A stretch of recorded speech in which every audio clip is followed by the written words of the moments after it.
up, everybody? How's it going? It is me, Tetcher, your friendly neighborhood one, the one you've seen from time to time. My shirt's being eaten by the green screen. Whoops! Welcome to CCL Community Clash League. Feels good, presented by Roll20. I will be your alternative caster for today using the CCL co-streamer program.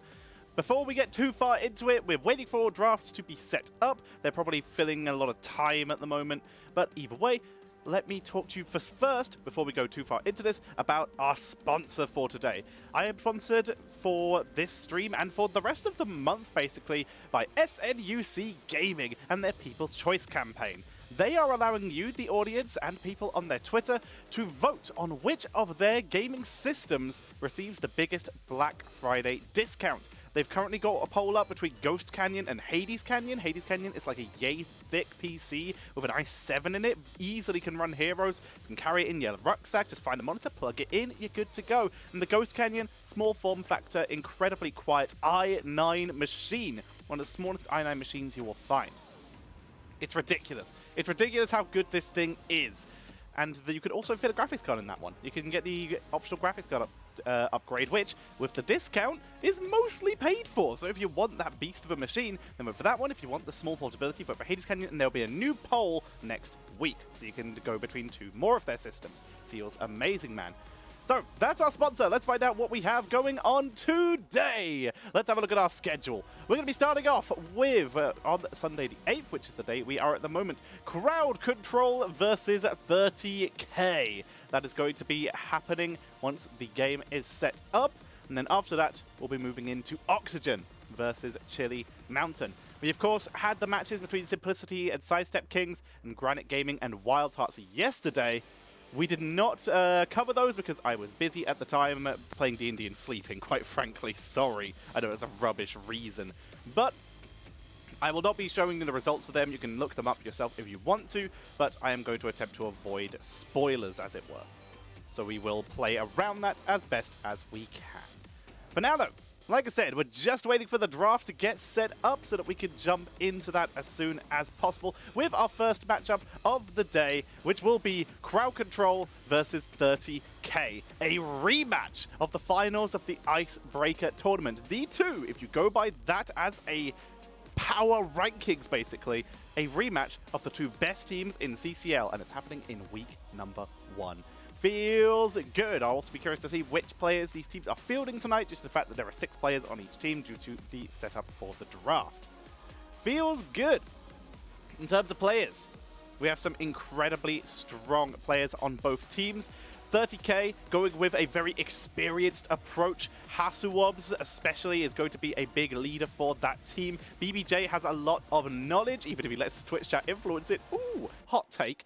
We also have Masquerade, one of the best tanks and really experienced player with Hasuobs. Those two have played together a lot. And in my opinion, sleeper hit on that team, Kari, aka Tai or T, is a ridiculously strong player and very underrated. So having that player on their team is going to be good. And if not, if Kari is not available, Breakwood is going to fill in beautifully on that ranged assassin role. Got a lot of flexibility there. Very strong team. On the other side, though, we have what is one of the oldest matchups in Heroes history, especially in Europe. Lauba is on CrowdControl Gaming, as well as X-Ray, who is playing the support role. But that is a team, 2 players who have played back and forth together a lot. And I believe Dayquaza also played a little bit for Washed Up for Hasuob's team. So it's a very interesting matchup. Lauba and Hasu, potentially 2 of the most famous EU players still playing the game today. And they're going to be going up against each other. Of course, CrowdControl going for the very patented and intelligent strategy of picking mostly EU players to try and get themselves some wins. And so far, it's working very well. However, they do have, of course, Heavy, the token American for the team, getting a little bit in there. And Porky as their coach, which is a solid coach player. He's very, very strong. So let's wait for our draft to come along. Sleeper players in this, we've already talked about it. On 30k, I really think we need to keep an eye on Ty. He's one of the best players in the world right now, in my opinion, especially in the ranged assassin role. He's going to be playing on the high ping, which is going to maybe nerf a couple of his niche picks, but he should still be playing especially well on some of those more standard and strong picks. CrowdControl, though, I think X-Ray is a player you absolutely need to keep an eye on. Of course, Died Out versus Ty or Carry is going to be a ridiculous matchup, seeing which of those two can come out on top. Died was one of the strongest ranged assassins in HGC when that was around, and now he's going to have to try and fight off the new up-and-comer in the form of Sammy or Carry. So, we have a draft hopefully coming soon. Right now we're still on this this lovely intro scroll that they have going on. Once that has gone, we will be able to jump in. Thank you everybody for tuning in tonight. I hope you enjoy my commentary. I've been casting not consistently, but a lot since the death of my job. And there's a draft. Feels good. That's too loud. Turning that down. That's very loud. Let me know about volumes, of course. I haven't really done a clean feed stream since China, since HCC China or HCC Korea Open Division. So let's jump into that and get this underway, ladies and gentlemen. Let's get this going. That's still a little loud. Let's turn that down a bit more. There we go. Again, let me know if the volume's too loud, too quiet, and I will adjust it on the go. Going to be seeing Kroby bad away here. Starting off for CrowdControl, who are sitting here on the left. 30k will be on the right as we get this going. Once again, this is going to be the Community Clash League presented by Roll20. So we get this going.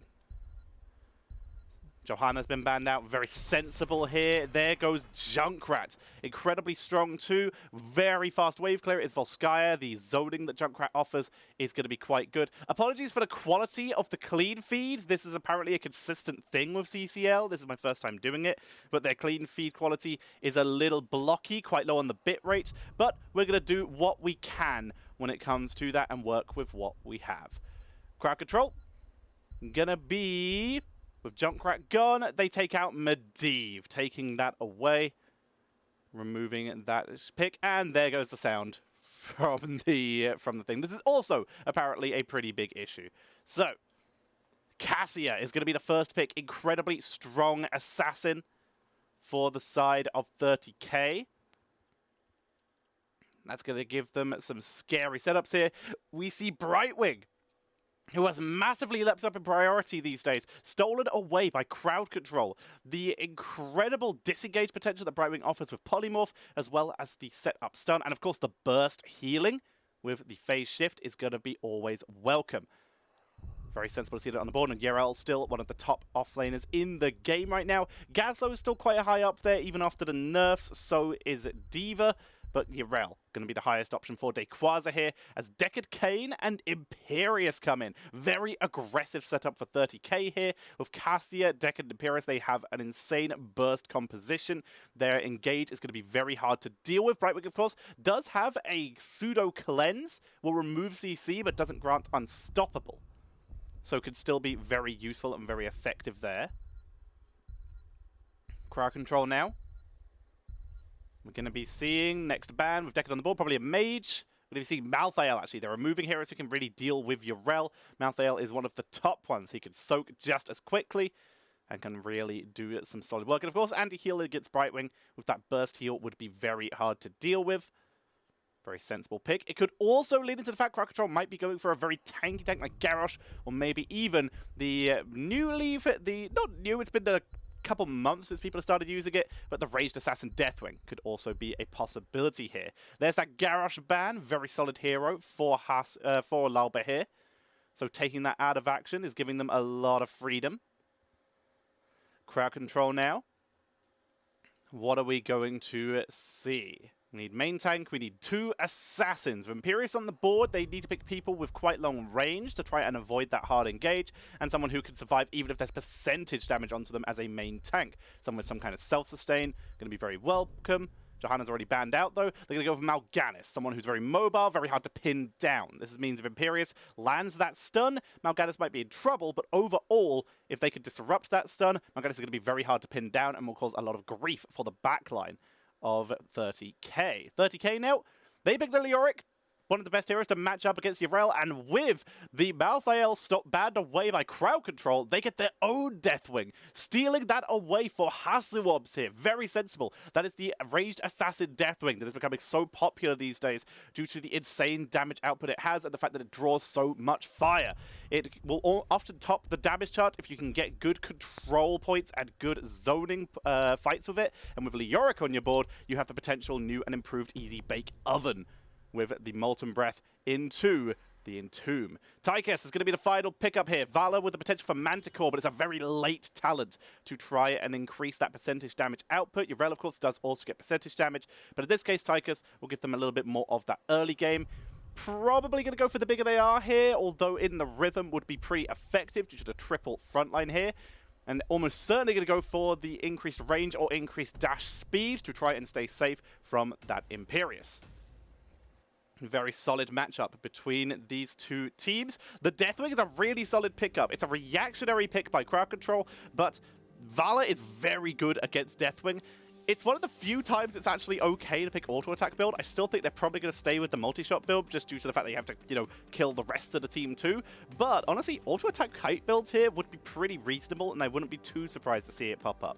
Even though I'm personally quite a hater of the auto-attack Vala build. The Deathwing is going to be going for a Molten Breath build. Probably going to go for Draconic Might, the protected, once he loses armor plates, due to the fact that Tychus will be able to melt through that with the bigger they are. Could also go with the Health Regen. I don't think he'll go full Bruiser build, because again, they already have Leoric and they have Imperius, so I don't think he has to worry too much about getting stuck in and getting the healing that way. He'll just be using the crowd control that he has. Let's jump in, ladies and gentlemen, to game number 1 of HeroesCCL. We see on the left-hand side, it will be CrowdControl with Lauba playing on the Mal'Ganis, Dynao on Vala, X-Ray on the Brightwing, Dequaza on the Yrel, and Rutzau will be playing Tychus. Very strong team, winners of the Icebreaker Cup. Let's see if they can claim victory in this as well, and move themselves into that tied first place. As of course, maximum amount of points a team can have at this point is 1. As they can only have won 1 game. Feels good. I did just see a follow pop up, even though the alert has not run it through. Glad to see that Streamlabs is working swimmingly today. Looks like we're heading back into the game. But I will say, thank you very much for the follow, Magic Hands. Oh god. Magic Hands 007, Avatar of Wrath, Twitch4TV, and TMHT. Thank you very much for your follows. On the right-hand side, it is 30k. Hasuobs playing the Cassia Masquerade on Imperius. Going to be Ty on that Deathwing. That is scary. That's awesome. And we're going to be seeing BBJ. Going to be on that Decade Kane, which means chilling in the bot lane. It's gonna be Leoric hanging out down there. Gonna be cleaning out as quick as they can. Quasi, you can see right now, hanging out. Waiting to see if they can get a good angle. Again, really sorry about the quality. It is on CCL's end. We just have to deal with what we can get. As you can see, mine is sitting at the max possible settings for our clean feed. Best we could do, I'm afraid. So, level 1 talents, we do go for the health regen coming in for the Deathwing, so he's gonna be popping in and out of fights. He doesn't want to get burst down too quickly, but it means he does have to avoid Tychus, as he will not have that immediate burst protection. Tychus, of course, as we predicted, did go for the extra range. Very sensible. Playing around Deathwing, playing around the heavy engage of Imperius, just playing it safe. Makes sense. Press the Advantage is a strong talent. It's mostly the go-to these days, but we have seen a little bit of dash. Very little quarterback, despite the new buffs to it. Again, let me know about the sound. This is my first time really doing this, so I don't know how good the sound is going to be. Liam pops in, says hello, cleans out waves, but did eat a hungering arrow in the meantime. Vala starting off with Hot Pursuit. This could lead into either auto-attack or a multi-shot build. Again, we're likely going to be leaning towards a multi-shot build, and it's going to be that Spectral Swing increase. Cooldown reduction for Liam, meaning he's going to be able to cleave a lot more, keep himself tanky, and it gives him much faster wave clear. They grab the point. Liam doesn't want that biotic emitter, though. They let that go. He gives that over to Imperius instead. Lauba continuing to be disruptive. There's that multi-shot Unsurprising here for Dynow on that Valor. Really wants to stay alive. We do see a bit of a mix-up in the builds. We have been seeing a lot more cube talents on Cassia these days, but they are also going to be running that inner light, going for the self-sustain here. This, of course, gives cooldown reduction when you hit with Lightning Fury, which means 25% of your max health on Cassia, who has armor, means very solid effective health, meaning very solid value. Game sounds are very quiet. Okay, let's turn those up a bit. Gotcha. I thought they were too loud. That's good. We'll turn them up a bit. Let me know how that is. Ty hanging out for the moment. Interesting. Liam not going for Neo Peasants. They already have enough wave clear. They decide to not go for the extra fast double soak Leoric. He wants to get into the fight, and as such, has gone for Ghastly Reach. More slows to set up for potential engages and set up Deathwing. Try and get those value Molten Breaths. With Molten Blood, he gets the sustain, but now Infernus gives the extra burst damage. Polymorph gonna try and focus Masquerade quickly, but Imperious tanking through that very, very well. The potions preset heals up Hasu. Everyone is topped up here. Masquerade back to full health. Dynow trying to siege onto the point. It's percentage damage Polymorph coming in for X-Ray. They pile on the pressure. There's level 7. Phase Shield coming in with the Peekaboo for the Brightwing. Massive sustain and Arsenal for Valor. Divine Steed for Yarel. They want to soak here. Right now, Deathwing is going for the split soak, grabbing extra experience here. Masquerade in trouble, but over the wall will disengage. Not going to get caught out here. Turrets being taken right now by 30k, gaining value. Making sure that they have as much power and potential as possible to try and set themselves up. It's a Sapphire Emerald game. A Potion of Shielding. Potion of Shielding will be very good here against Valor. You want to set up to try and avoid that big AoE damage if you get caught by it. Surge of Light for Hasselhoffs here. A little bit of extra burst here.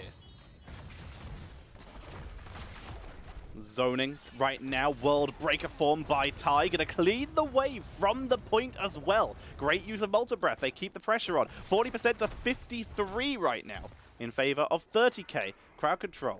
Sorry, in favor of CrowdControl. Now it's in favor of 30k as they hit 55.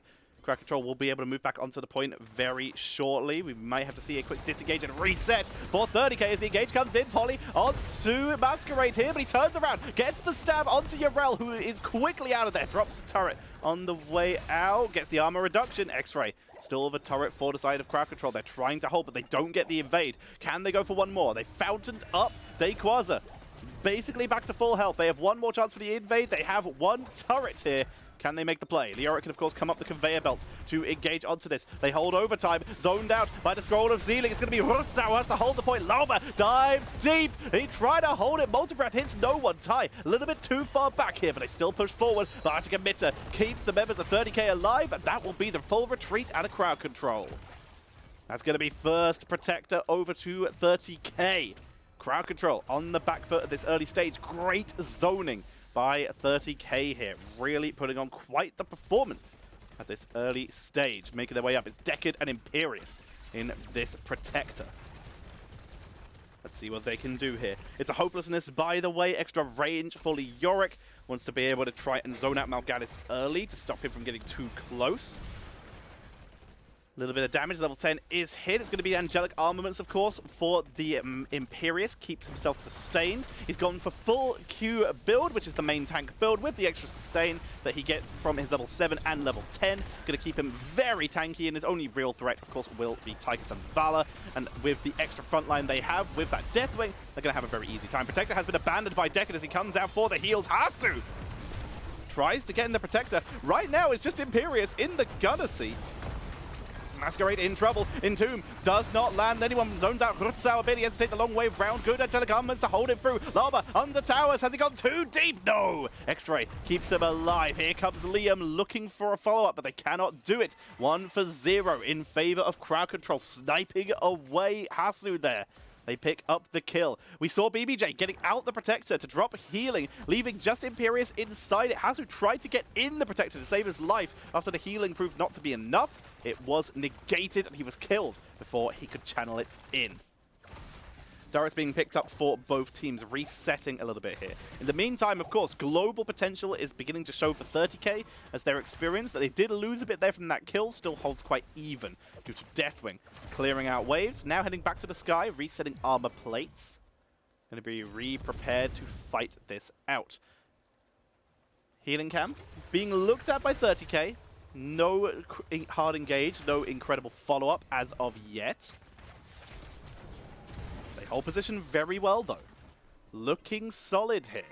Deathwing hanging out for the moment. Stay a while. They've got a good angle here onto Low, but they're going to try and take him out, but they weren't in position to finish him off. There's the Valkyrie, though, onto X-Ray. That'll be a huge kill if they can get it. Molten Breath is good, but X-Ray barely survives. Loba's now on the back foot, being chased down with the Drain. Hope going to try and finish him off. There's the Entomb, and Cataclysm over the top. X-Ray with the insane Blink heal to survive. But that was a Cataclysm and an Entomb burned to snipe away at Lauber. Quick kill coming in from 30k, evening up the kill count here. Very nicely done. They're able to match everything back up. Not bad at all. I'm going to turn up the game volume a little bit more again. Let me know if it's too loud or too quiet. Here we go, X-Ray in trouble. He got hit by the Celestial Charge, but gets away. X-Ray really playing this well. Has had so many times where they could have died, but have evaded capture so many times. There's Infernus. That damage, that energy cost reduction on the Molten Breath here. Really going to make it difficult, as that Molten Breath is going to be up for so long. It's such a good zoning tool for Ty on this Deathwing. It's going to be so hard to deal with. Sorry, Wicked Inferno is the talent. And of course, they're going to have Conflagration. Going to be coming in on level 16, which is the big actual damage talent coming in. Spectral Leech for Leoric. Not going to be going for the big fight talent. Speaking of which, Liam having to piece all the way out. Took a lot of damage there. Going to port back to base. Playing this safe in the meantime. Deathwing has still been soaking. Yorel's been keeping up really nicely, though. Right now, Dayquaza is keeping this team in the game with the extra soak they've been able to pull off. Very impressive. Good job by Dayquaza. They make their way forward. Lauber holding. Hasu looks for the right angle. Cannot find it for the moment. Dai now very far forward, but he can see the engage tools. He can see Masquerade. He can see Deathwing, and he can see Leoric. He knows he can be that far forward and try to punish Hasu. And as such, he's able to zone everyone off for the moment. Gloom for Vala, the extra protection, as well as the Neo Steel plating. By the way, we didn't mention it earlier. It is in the rhythm for Tychus. There's so many front lines. He wants that percentage damage to be consistent and to kill them off. War Traveler for Cassia, keeping her mobile, keeping Hasu on the board, making him very hard to pin down, and giving him the ability to try and kite out. And engage of Lauber. They're looking for Tychus right now. They got the Spectral Swing. They get two members in here. Brightwing teleports into the Entomb, but X-Ray able to blink heal out onto Dai now, but that does not save Tychus. Tychus sniped away there. Rutzau taken out. Dayquaza having to leave here. Not the best angle at all. Lands a stun. Divine Steed has to back away. Dai now eats a big hit from Hasu, who's up to 43 stacks on that Thunder Fury. Not a huge amount, but every bit of damage is helpful here. Grabbing the turret. They're going to make their way up to top. Right now it's 85 to 16 in favor of CrowdControl. Tychus back in 2 seconds, meaning they will be able to re-engage. There's that Mithril Mace for Liam. He's really wanting to get stuck in there. This will allow him to really duel against that Yorel, against Dayquaza. And will put a lot of damage onto Mal'Ganis as well. Lauber's going to have a little bit of a rough time here.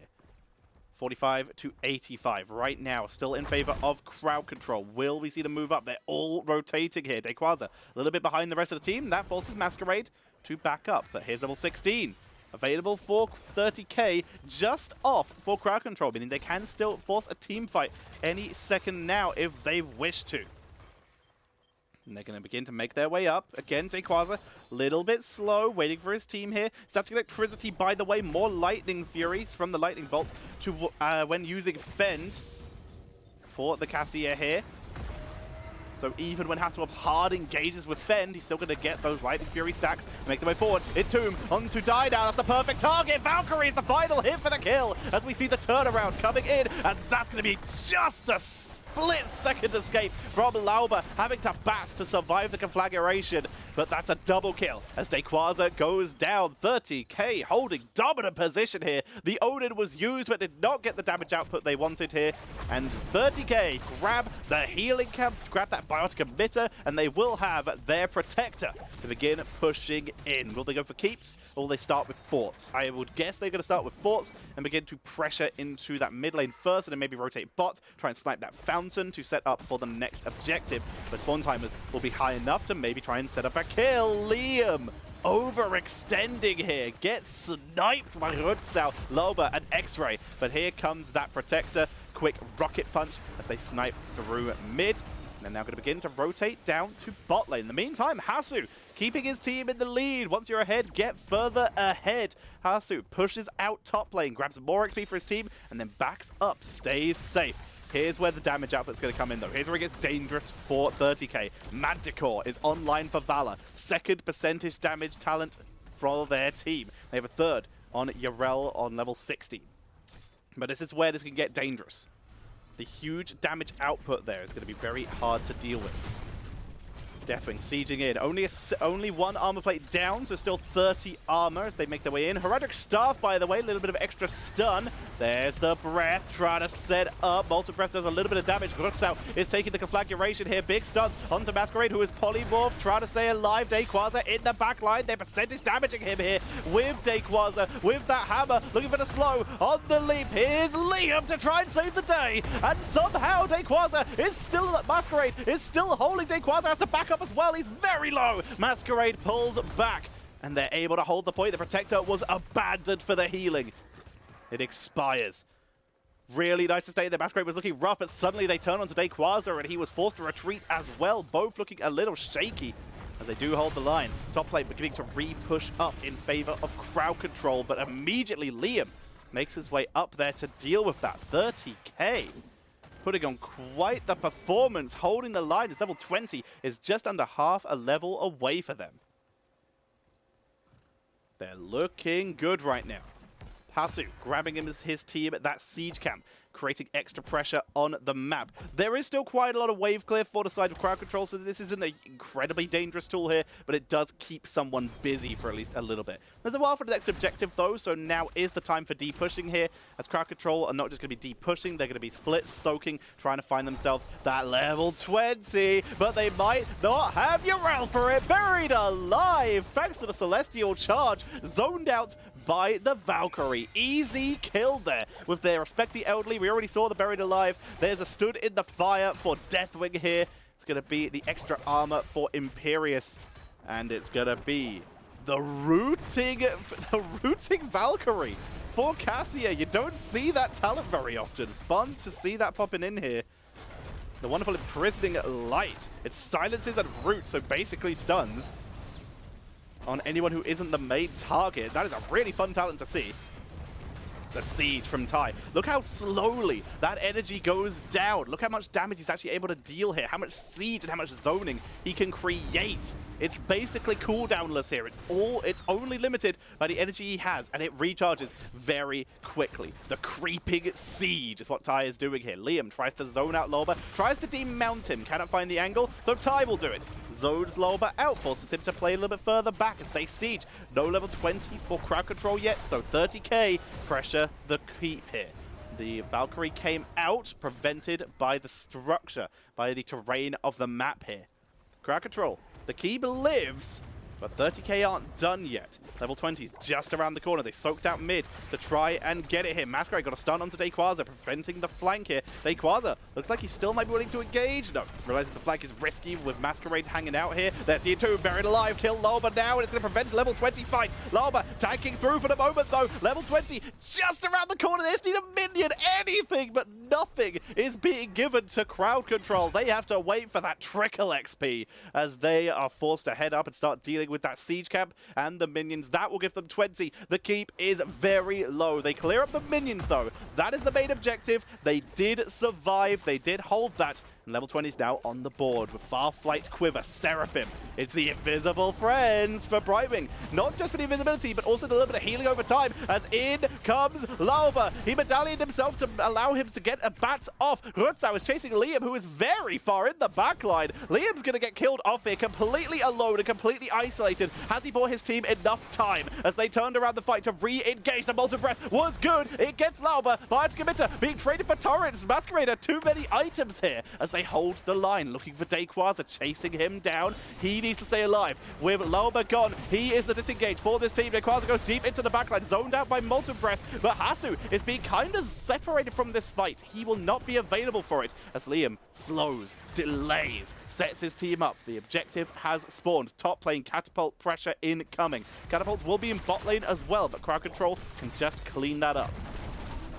They don't have to worry about that. But with that keep so low, that is potential end game condition for 30k. Hasu playing so aggressive with Lauber off the board. That's their main engage tool, so Hasu knows he can just keep harassing, keep being irritating, and bully the members of CrowdControl.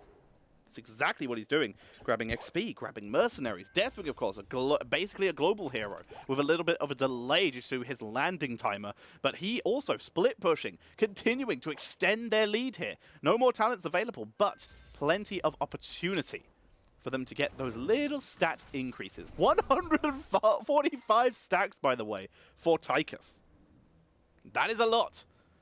Tychus has a lot of duration on that percentage damage now, and there's that sizzling attacks as well. So much value. Here's Ty, landing with the team. It's going to be Deckard and Hasu on that Cassia in the Protector. Reasoning for this is due to the fact that you should always put the person most likely to die in the Protector. You can swap them out to heal or do damage if you need to, but the CrowdControl's win condition right now is to find kills. They can't just zone the Protector because they will get bullied out. So you put the people most likely to get burst in the Protector to keep them alive, especially the supports. That's the main target. Here comes the engage though. We're going to see the disengage from everyone. Masquerade pulling back. Has to burn the armaments here. They've got the keep. It's already mission accomplished, but they are looking for more. 52% left on that Protector. Dayquaza looking to put the pressure on. Liam is zoning out Rutzau here. This may be the death of Liam. He's going to Wraithwalk away, buys himself a little bit of time. Ty needs to be careful where he stands too. Big red button is zoning them pretty hard. Protector is now being isolated. The Protector dies. That could be a problem. They're still in the fire. That will zone them and give them an escape route if they need to, but they're using it as a turnaround instead. Liam is on the way back. He's still at about half health, but they still want the fire. There's the Entomb, but he's pushed out of it by the Rocket Punch misplay here by the Protector and Liam. That's going to be Masquerade taking out Liam in full retreat. Lauber looks for the Leoric, can't find him. Liam will survive. The Protector will survive. It will be abandoned here by the members of 30k. And they're not able to find their fight. They get the keep. That's catapult pressure, but unfortunate fight for 30k as CrowdControl find the angle they needed there. With armaments down, they got the kill onto Masquerade, and that's so much of the engage pressure taken away from 30k here. They still have the Deathwing, who in World Breaker mode does have a little bit of CrowdControl himself. And that will be solid here. Turrets picked up here. Lots of extra pressure. Mithril Mace is fully stacked. It's only 4 kills to 6, very low kill game, but that's what you can expect from a triple beefy composition like 30k's, and a very far back composition to match it, like CrowdControl's. Everyone's playing that a little bit safer. Only 4 stacks were gained by Tychus during that last fight, by the way. That's kind of funny. And we also have quite a few stacks. Entomb buried alive. No Rocket Punch this time, but Molten Breath doesn't land. They get huge damage onto Brightwing, but they're able to teleport to the backline. X-Ray keeping it going. Bellowing Roar doesn't hit anyone. Big stun. Stay a while. They're trying to take out Dayquaza here, but they can't find the angle. Another disengage. Both teams try to kill off the other's front line, and neither able to find the angle they need. We're seeing Siege Camp taken by 30k here. Extra pressure on the map. Top will likely be the next keep they go for. Mid would be ideal, but top might be the next one they'll find the opportunity for, due to the fact it'll be lesser defended by CrowdControl once they finish clearing this. Liam is, in fact, already pushing this up. There's Dayquaza. It's a big rotation up here. Brightman can, of course, teleport in. Global potential. Liam's going to have to Wraith walk away, take a little bit of damage. No Ominous Wraith, of course. It doesn't have that increased duration. Could have potentially been in danger there, but he does get out. They're making their way to bot lane. Are they hunting a kill? Are they hunting a Brightwing, perhaps? Looks like they're just trying to interrupt rotations, see if anyone steps up too aggressively. Next objective is, of course, in mid, which is why we see potions placed there in advance. Set up from Decker, knowing that if he is burst, his BBJ is taken out. They need that extra protection on the point very quickly. Invisible friends and full perfect invisibility for Lauber. He stood still for long enough to be perfect invisibility now. Meaning they will not be able to see him. The only way they can find him is if they walk into him. Or he shows himself. Camp being cleared. Everyone is scared. Even though 30k have all their forts, those spawn timers are high enough now that Valor and Tychus could take down the structures to help for Protector if they all get team wiped. You can put the lower damage heroes in the Protector if the enemy team is dead, and you get the extra push value. Turrets being taken by 30k. Only Mercenary on the map. Even Ty comes down for this.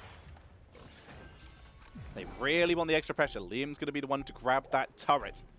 Potions placed onto the point, and 30k take the advanced positioning. CrowdControl have scaled incredibly into the late game. Can they turn this into a victory in game number 1? 30k trying to siege. Hasu poking. They can see Lauber. He's moving around, so they have that shimmer, but they can't reveal him yet. Their reveal is Thunder Fury, and they have to be careful around that. I'm going to have a quick pause, so we'll come back to me while that is sorted out. Hope you're all enjoying so far. This has been a very fun game to cast. We'll be casting this series and the one that will be coming afterwards. Wiping Swap off hands before engage. Yeah, that would make sense here. But of course, we're starting off with CrowdControl versus 30k during our first game. And we'll be finishing off tonight with Oxygen versus Chili Mountain. Feels good. Feels amazing. Hopefully I'll be done before my game tonight. I have a game tonight of my own, so hopefully we'll be done there. Dax, thank you very much for the subscribble. Very appreciated indeed. If you're enjoying yourself, also Ashwood, thank you for the follow. If you are enjoying yourselves, please consider dropping a subscription to show your support for your friendly neighborhood caster. Donations are also very appreciated. You can also check out my merch store linked below. You can actually buy this shirt. It's super comfortable. It's very nostalgic if you're a fan. If you were a watcher of HGC back in the day, you may see some recognizable faces on there. In fact, Reddit recently getting very excited for little Jada down there, having a lovely time. And of course, my personal favorite, Caldorzim, going to be off on this side as well. And also, my actual favorite. Where is it? There it is. We have J-How Abatha, which is superb. I love that. But if you're enjoying yourselves, drop a subscription, drop a donation, of course. Today's stream is sponsored by SNUC Gaming and their People's Choice campaign, where you, if you hit !SNUC in the chat, will be taken to their Twitter, where they have polls running to where you can vote on which PC receives the bigger Black Friday discount.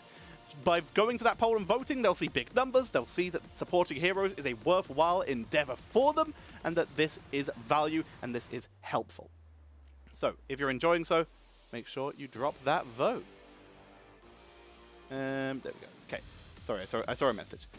So, voting for that shows them that this is worth and this is value. So, do we have any update on the pause? Nope, we're just back in the game. Okay, jump back. Before anything happens, Odin is dropped. Let's see what they do. Big red button, of course, sieging. It chunks Masquerade, who's forced to disengage, gets his shield from his Q. They're just going to try and zone him away, hold the point. Molten Breath, a little bit of damage there. Ty finding the right angle and getting some vision while he does it. Big red button about to expire. Rutzau will not have Odin for much longer here. Still dropping quite a bit of damage, but they're tanking through it quite well. Odin duration, of course, is a little bit increased. It expires now, though. Make their way onto the point. All heroics now available except for the Odin. Nothing shall be commandeered here. Turret being started. Invade. Very risky invade coming in from 30k. Ty preventing a wraparound from behind. But with Valor in top lane, they know they had the numbers advantage. They go deep for Dayquaza. If they can kill him, they can! They burn into him unnecessarily, but they get the kill. That's huge. No one... Ty, the item. You're the only one who doesn't have one. You have to do this. We're going to have another pause. So we jump back to me. Ty, my sheriffs were squeaky. I'm sorry, team. Ty, the only person without an item, he has to go pick up that healing pulse, which is dropped for the turret here. But that was big. The CC chain to finish off Yrel, and they dropped the Entomb just to be safe, to make sure that she couldn't Ardent Defender and get out of there. That was insane. That is a big, important kill for 30k right now. That's an almost 40-50 second death timer on Yrel, meaning she will not be available for at least part of this defense. That is big. That is important. We'll see if they can do it. See if they can turn that into something. Can Deathwing pick up items? Yes, he can. He can also get in the Protector, which is hilarious. I don't know how he fits. Interdimensional Protector, I guess. But he can pick up items and get in the Protector. But there's no reason for him to do so because he's the tankiest member. He shouldn't be in there. He has great damage output, so he should be outside for race. And he's tanky, so he's less likely to get burst. So he doesn't need the protection of the Protector. So there's no reason for him to be in there, which is why you never see it. But he can do it, and he can pick up items, which is very funny. I don't know how he uses a turret, he don't have thumbs, but he finds a way. So finding that kill onto Yrel, burning the Entomb is still a short cooldown, so they're not too worried about that. The cooldown of Entomb is shorter than the cooldown of Yrel, so that is a worth trade. They got the kill. They burned Valkyrie as well, which is a bit of a misplay, but they were trying to capitalize the second kill. If they'd done that, it would have been basically GG right there. So it's a sensible play. Risky, but it's sensible.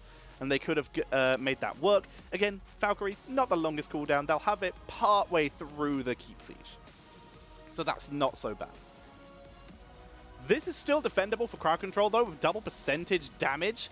We're going to be seeing, with double percentage damage from Valor and Tychus, they can melt that Protector quite well. They just have to be careful around Masquerade of getting actually hard engaged and killed off.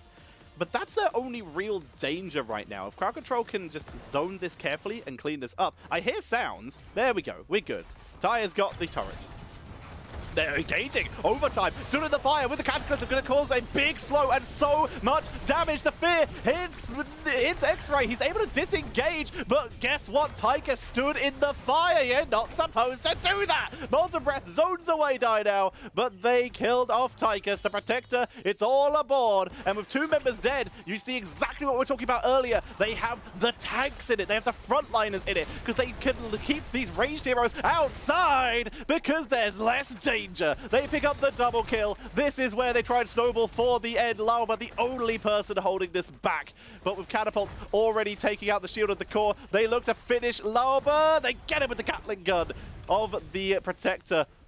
Dancing on his body, Lauber. Oh no, as they make their way in. 30k are going to take game number 1 of this best of 5 series. They smashed through the fort. And they take the victory. Very nicely done. Very nicely done. 30k taking victory in game number 1, putting themselves 1-0 up. It's a best of 5, of course, so they need to get 3 wins to claim a victory in this game. Very nicely done. They're exactly what we talked about earlier. They didn't put the assassins in the Protector this time, because with 2 heroes down, they didn't have to worry about those heroes getting bursted, getting blown up. They could just play around it. Incredibly smart move, incredibly well played here. They could keep the assassins out, do the damage output. They kept Decade out, of course, because they do actually have to keep Cassia alive too. But that was well played. The kill onto Rutz out there, very smart. And of course the final kill at the end, getting Dying Out and Brightwing. The last ditch defense, but the big stun set up into the double kill. Protector dropping in with the pain on that as well. Very nicely done. GG.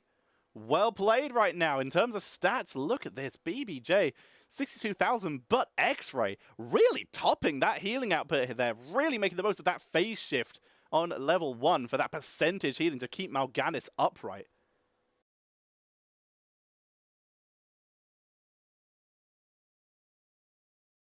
So, with that, 30k, 1-0. Tychus topping the damage numbers. Vala, usually supposed to be the hyper carry, did her best, but was zoned out. The triple front line, proving to be a little difficult for Dynao to deal with. It's very hard to engage into that. And of course, Ty on Deathwing, topping, no deaths here, was able to tank through everything. Great zoning with that Molten Breath, played that exactly how you're supposed to. You don't need to hard engage with this Deathwing build. It's not like the W-based build in the Destroyer form that we see as the main go-to build. This is all about surviving in the backline, zoning, and doing ridiculous damage output when you have hard engages. We saw Imperius main tank, Leoric as the offlaner with a great Entomb setup. That was well played. Really well executed coming in there for 30k with a great composition. I can't remember who initiated that. I think it was America who still came up with that particular strategy. We saw it quite a bit in Korea recently as well. So we are seeing that composition in particular beginning to gain quite a lot of favor. So, yo, where I been? Roddy B Gaming. I've been here, bud. I've been casting. I've been streaming a little bit. I've not been doing it as consistently as I would like, but I have been here. I have been streaming. I have been having a very good time, enjoying myself.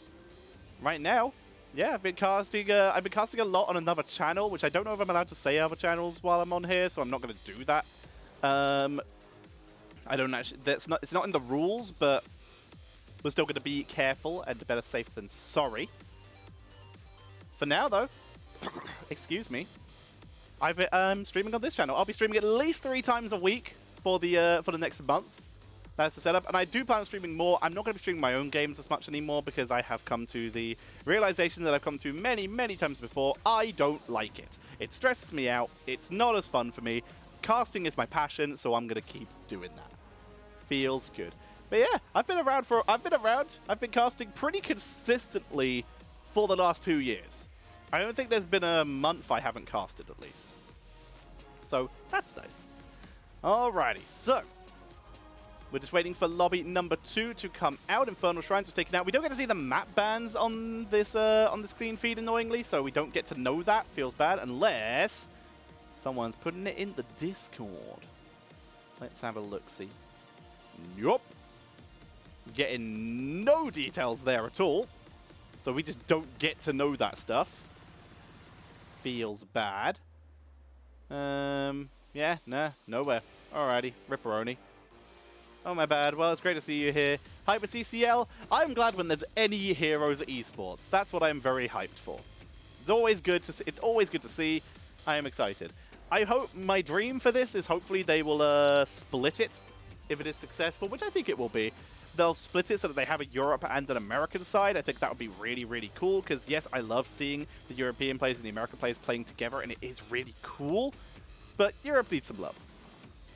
Europe needs some love. We're back to the times of Blizzard where Blizzard wouldn't actually give anything to Europe, even though it was a really, really big market, where Blizzard would just do a load of stuff for NA and then would be like, oh yeah, Europe exists, and would give it something. That's what I'm hoping. Hoping we get back to that. But I'm always happy to see some of the best players playing together. The draft format is interesting. It is very interesting. We're going to see some unusual setups, some unusual compositions, but it is exciting, and it is fun to cast. So, we're waiting for draft number 2 so that we can get underway. In the meantime, once again, !SNUC to check out today's sponsor and vote in their poll to decide which of their systems receives the bigger Black Friday discount. And of course, !CCL. Find out more details about the CCL itself. Roddy B Gaming, thank you very much for the subscribble. Very appreciated indeed. Excuse me. As we get underway. Brightwing is banned out this time. First pick going over to CrowdControl. They don't want 30k to have it. They know BBJ is very good. They played very well with it, but X-Ray clearly wanting to go a different way this time. So far, they're just all batting out their own heroes, as we see the Cassia removed. Again, Hasu was playing that last time. So removing that from the board.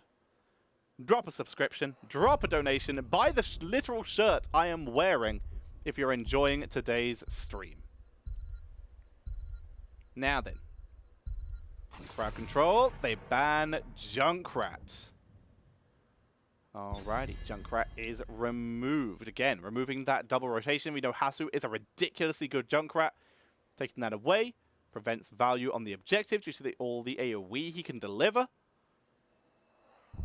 That could be very strong, so it's a sensible takeaway. 30k. What are they scared of, if anything? Lauber, he's a very good Garrosh, he's a very good ETC. They remove Medivh. Again, usually a Hasu hero, but we can absolutely see that being picked up by CrowdControl. Hasu just banning out himself this time, but it makes sense. Medivh is so strong right now, so taking him out of action gives them so much freedom. He's one of those heroes who just changes the way the game is played. So removing that makes a lot of sense. Johanna coming in as the first pick this time. Would have been a great pick in the last game as well, but was banned out early by 30k, not wanting Lauber to have it. Lauber's Johanna is incredibly strong. In this case, just going to get taken away. Removed from the board. Now then, first 2 picks for 30k. Where is their priority going? They get D.Va and Gazlowe? They're insane! They're out of their goddamn minds as they go for D.Va and the Gazlord.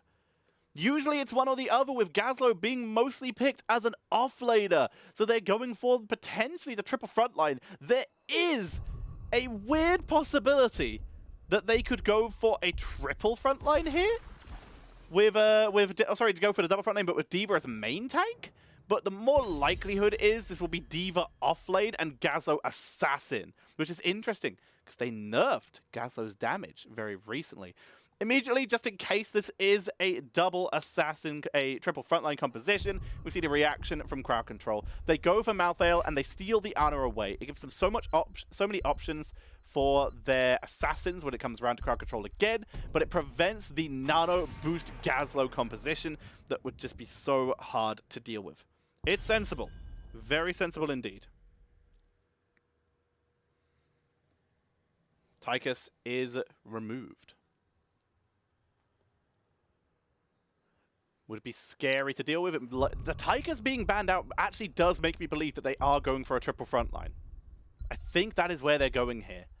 The Malthael makes that a little rough to deal with, but I think this will be D.Va offlane, Gazlowe, and then a main tank. So this is Assassin Gazlowe. That is my theory. Sylvanas would be a perfect follow-up for this. Could this be the nuclear option Gravobomb D.Va? It's possible. I think it's more likely we'll see Robogobbo because a lot of the pros seem to prefer it. It really depends, actually. The Gravobomb is still like the main tool that Gazlowe has to offer. It's going to be an interesting build. Both builds are viable. There's Stukov and there's Danubarak, so it is an Assassin Gazlowe. Mage Gazlowe, as it is called, which definitely leans us a bit further towards the Gravobomb, I'd say, but there's still room for the Robogoblin if he just wants to try and punch down Johanna, which he will be able to get into melee form quite a lot, but for Nubarak, that definitely leans me more towards the Gravobomb because they have great burst setup there. CrowdControl now with Ana on the board, Jaina, maybe Chromie, there's Chromie, coming in for the side of CrowdControl, and they go for Maiev to finish up the damage between Malthael and Maiev. They have enough damage, even though they don't have that second range. They are also going for a very burst-centric composition with Johanna as their setup, but Nano Boost on literally any of these heroes except Johanna will absolutely murder everyone in the room. Now, 30k, finish off, they need a ranged assassin. Who is going to be good to follow up on that Gazlowe? Valor would be solid here. Reyna would probably still be okay. Hanzo Burst will be insane here. Either Dragon Arrow for follow-up CC or Dragon Strike, which really is gaining popularity ever since the Koreans started running it. Seeing that pop up gives them some great zoning potential, some great engage potential. Both these teams going for a bit more of a burst-style composition. The Hanzo is solid. It's a little squishy, so they're going to have to play that a little safe, but I don't think that's going to be too much of an issue. I think they can still play around that. Overall, I think I'm going to lean in favor of 30k. As much as Gazlowe Assassin is a little risky, I think they've built a comp around it that I feel comfortable with. D.Va's going to be a great offlane, going to hold the line very well. Has to deal with Malthael. Not the best lane for D.Va, but should be able to hold well enough that it won't be too much of an issue. Overall, I will lean 30k, but I think if CrowdControl win, it's going to be down to that Malthael. I think Malthael's going to be the key linchpin here. He's a bit of a rough spot at the moment hero-wise, but having that incredible percentage damage and the ability to dive the backline cause a bit of disruption while surviving could be the key they need for victory. As we're going to head in, ladies and gentlemen, to game number 2 of CCL, day number 2. On the left-hand side, it's going to be CrowdControl. Dayquaza going to be playing Malthael. Lauba on Johanna. Rutzau on the Maiev. We have Dai now going to be playing Kroby, and X-Ray is on the Ana. This is CrowdControl. Will they be able to claim victory and even up the score in this best of 5 series? Whereas on the right-hand side, it is going to be 30k with Ty on the Gazlord. BBJ playing Stukov. Masquerade on a Nubarak. Hasu is playing the Hanzo. And chilling up in top lane, Liam is going to be on that Diva. Immediate scout coming out from Hanzo. The Sonic Arrow gaining vision. Regeneration Master from a Nubarak. Not going to go with what has kind of become the main build these days. Not going to be going for those beetles. For one very important reason. It's more shit for Malthael to hit, which will give him more healing. Very sensible here. Chromie going with vision. A little bit of extra spell power as well. This is a safe talent. Full metal for the Diva here. Going to be going for the lane sustain build. And of course, going to be very good on the objective. Multiple targets to hit means lots of healing.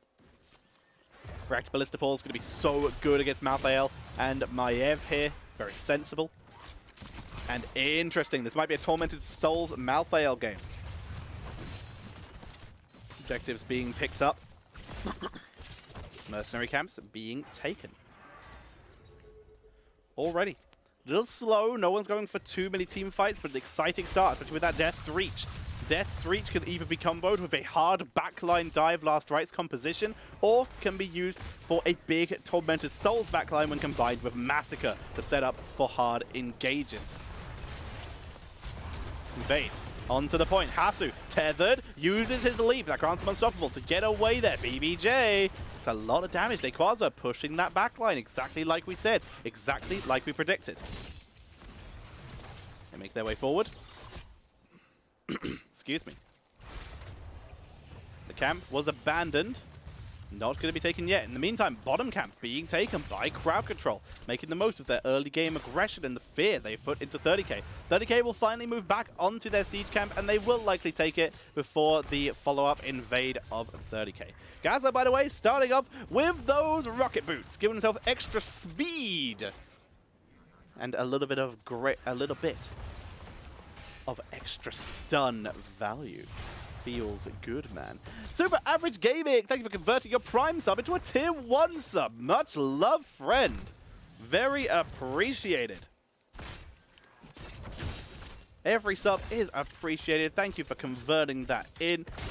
It's amazing to help support me and keep me doing this casting thing. Because guess what? The world's exploding and on fire. And we all are suffering together.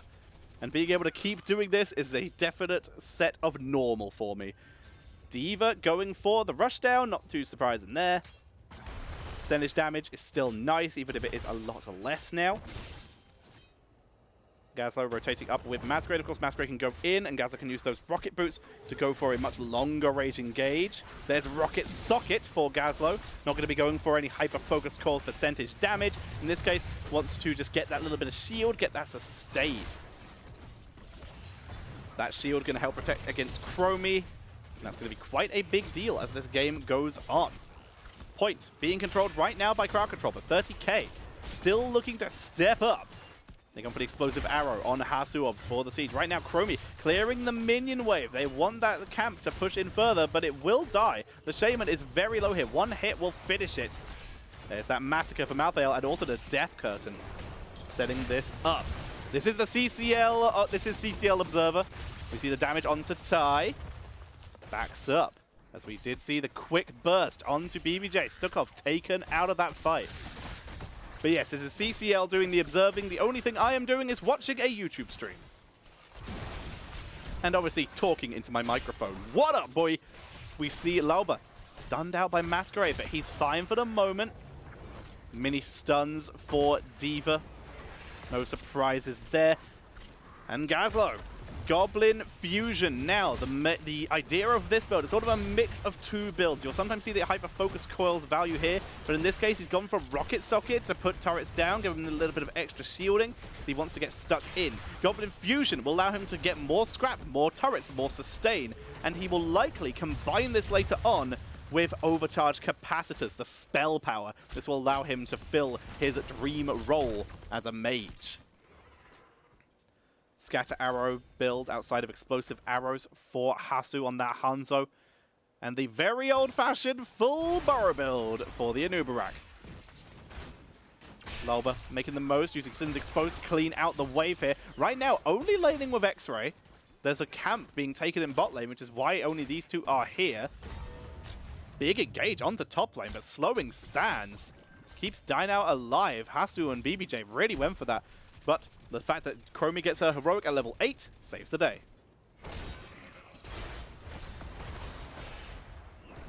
Camp stolen away. Good engage by CrowdControl, 30k. With Gazlo in bot lane clearing out the camp, they only had one person on it, being forced to retreat. Makes sense. Very sensible move here. Paylor's sending in the shots. Ty stays alive, cleanses out.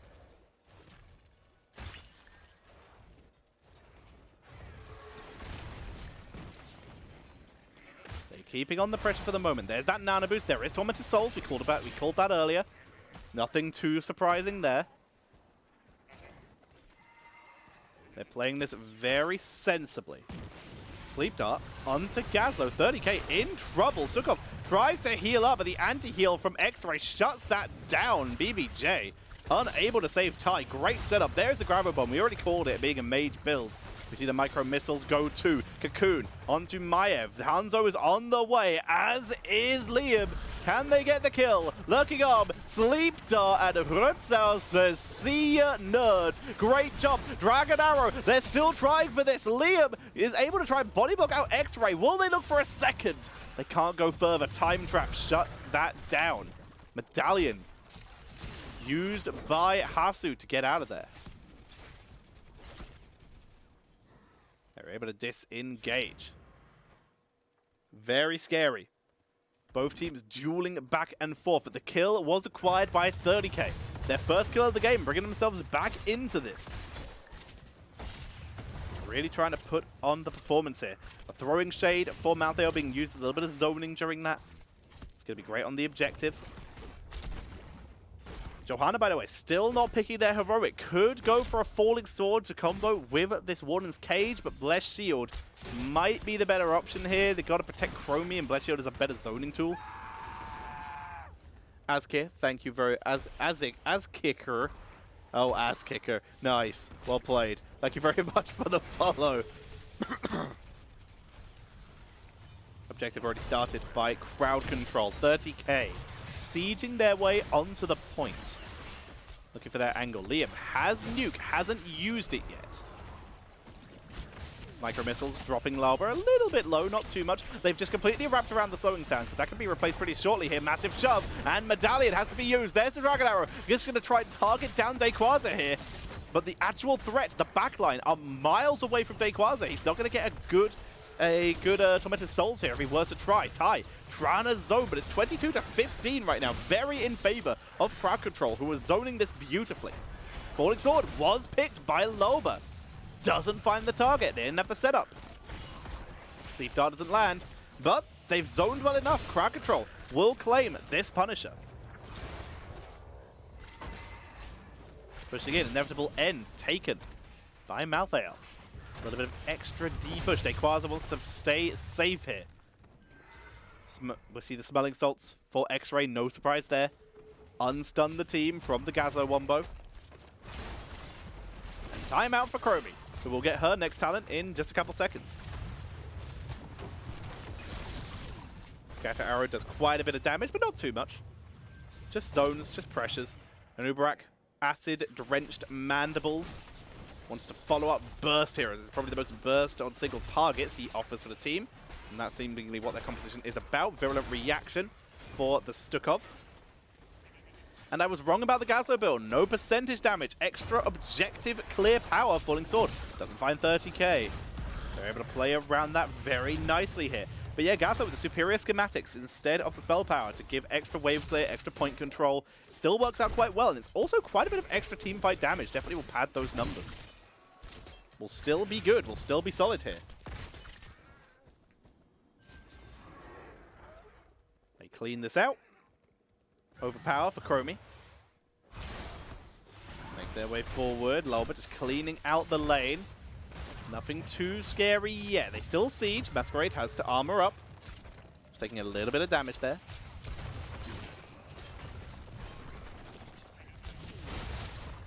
There's a lot of pressure being applied to 30k right now. Ty cleaning out, using those turrets. You can see the superior schematics.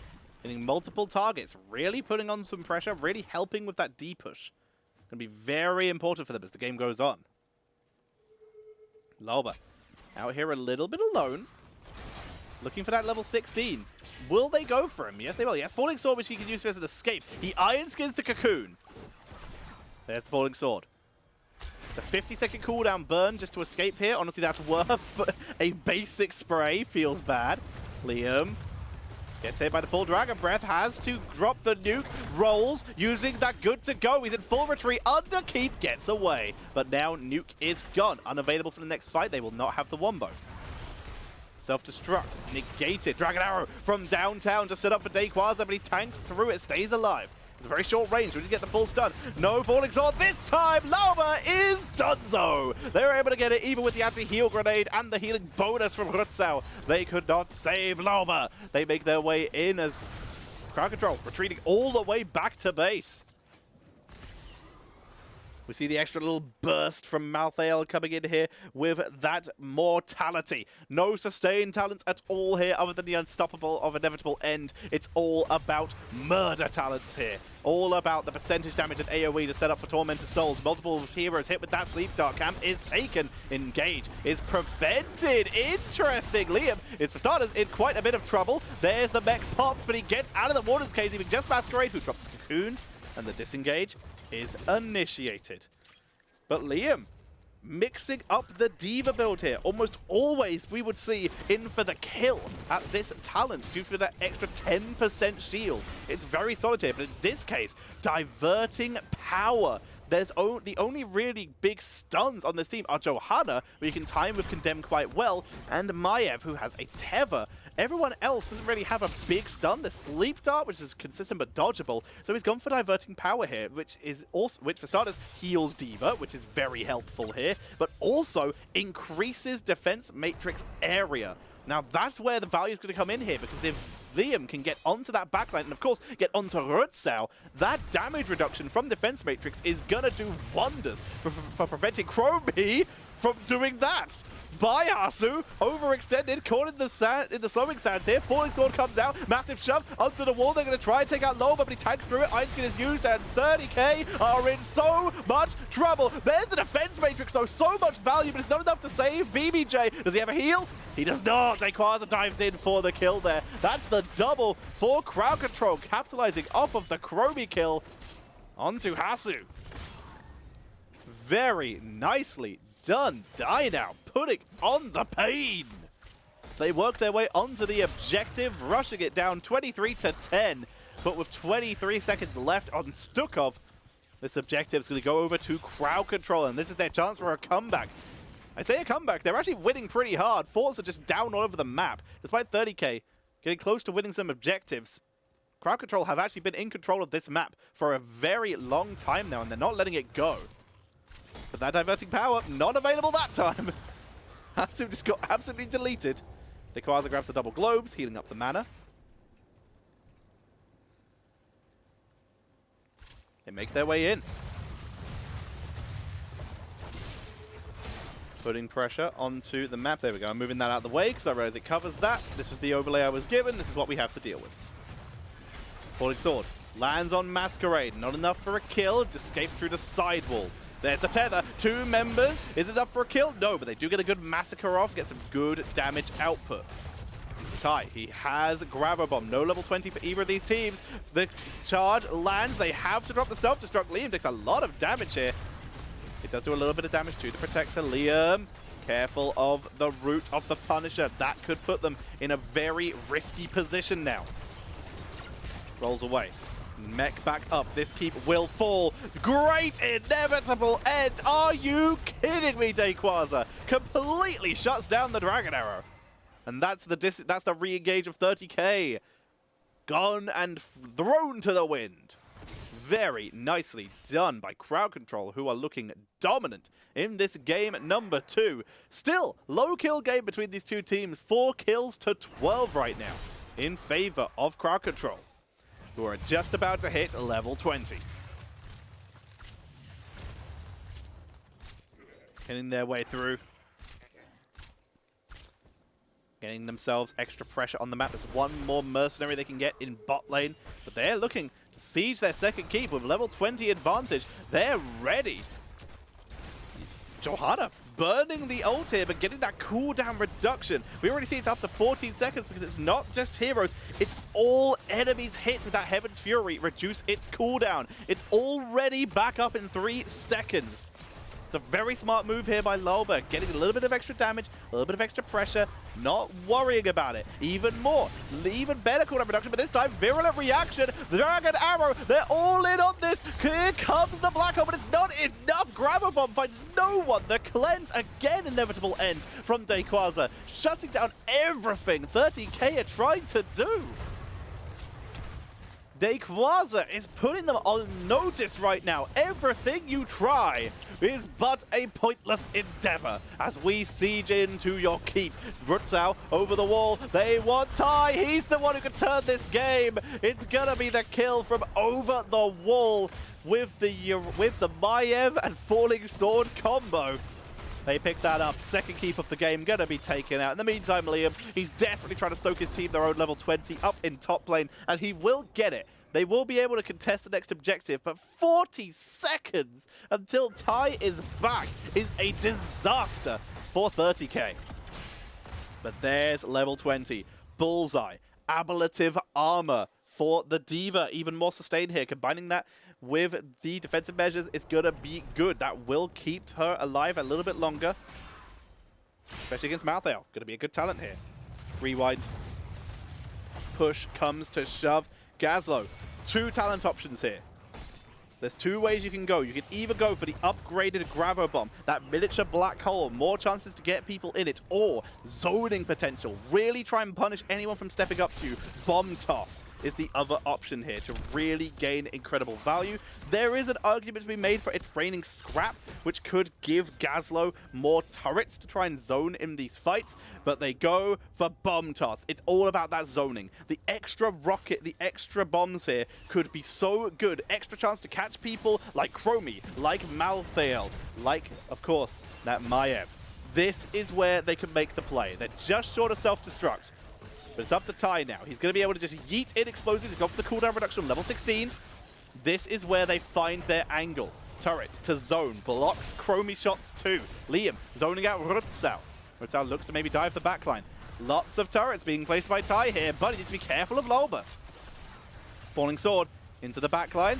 Not for a kill, just for damage here. Extra pressure. Cooldown's already on 12 seconds. Here they come into the backline. Rutzau puts them in the Warden's cage. They dive out. Dayquaza ready to dive the backline with the incredible kill. But Rutzau's already dead. There's the nano boost onto Dayquaza though, who's going to take out BBJ. They get X-Ray though on the backline. Ty is zoning so hard here as the Falling Sword comes in one more time. It's just died out and Lolba left. Finally Dayquaza escapes from the cocoon though. He can join back in. No more tormented souls. Liam is desperately trying to hold this line. The objective, though, is still taken by CrowdControl. If they can kill Dayquaza, this might be worth. But Falling Sword on Liam might shut that down. Liam rolls for freedom. He booms, but he's getting sanded as he's going to be taken out. They look for Dayquaza. 80 health. He's going to live. They look for Lolba. Ty, one last-ditch effort. In the meantime, the core is dying, leaving just poor Masquerade to try and clear it up. I don't think he can do enough by himself. Ty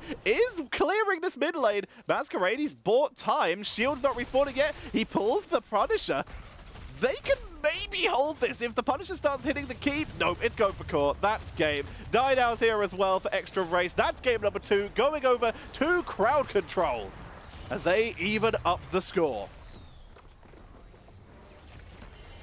When they got that Punisher, that game was over. Very nicely played by CrowdControl, evening this score up to a 1-1. If they hadn't got that Punisher, if the invade had worked, 30k could have defended that, they could have cleared out top, and they probably could have tried to make a comeback. But losing that Punisher was game over. The push was too strong.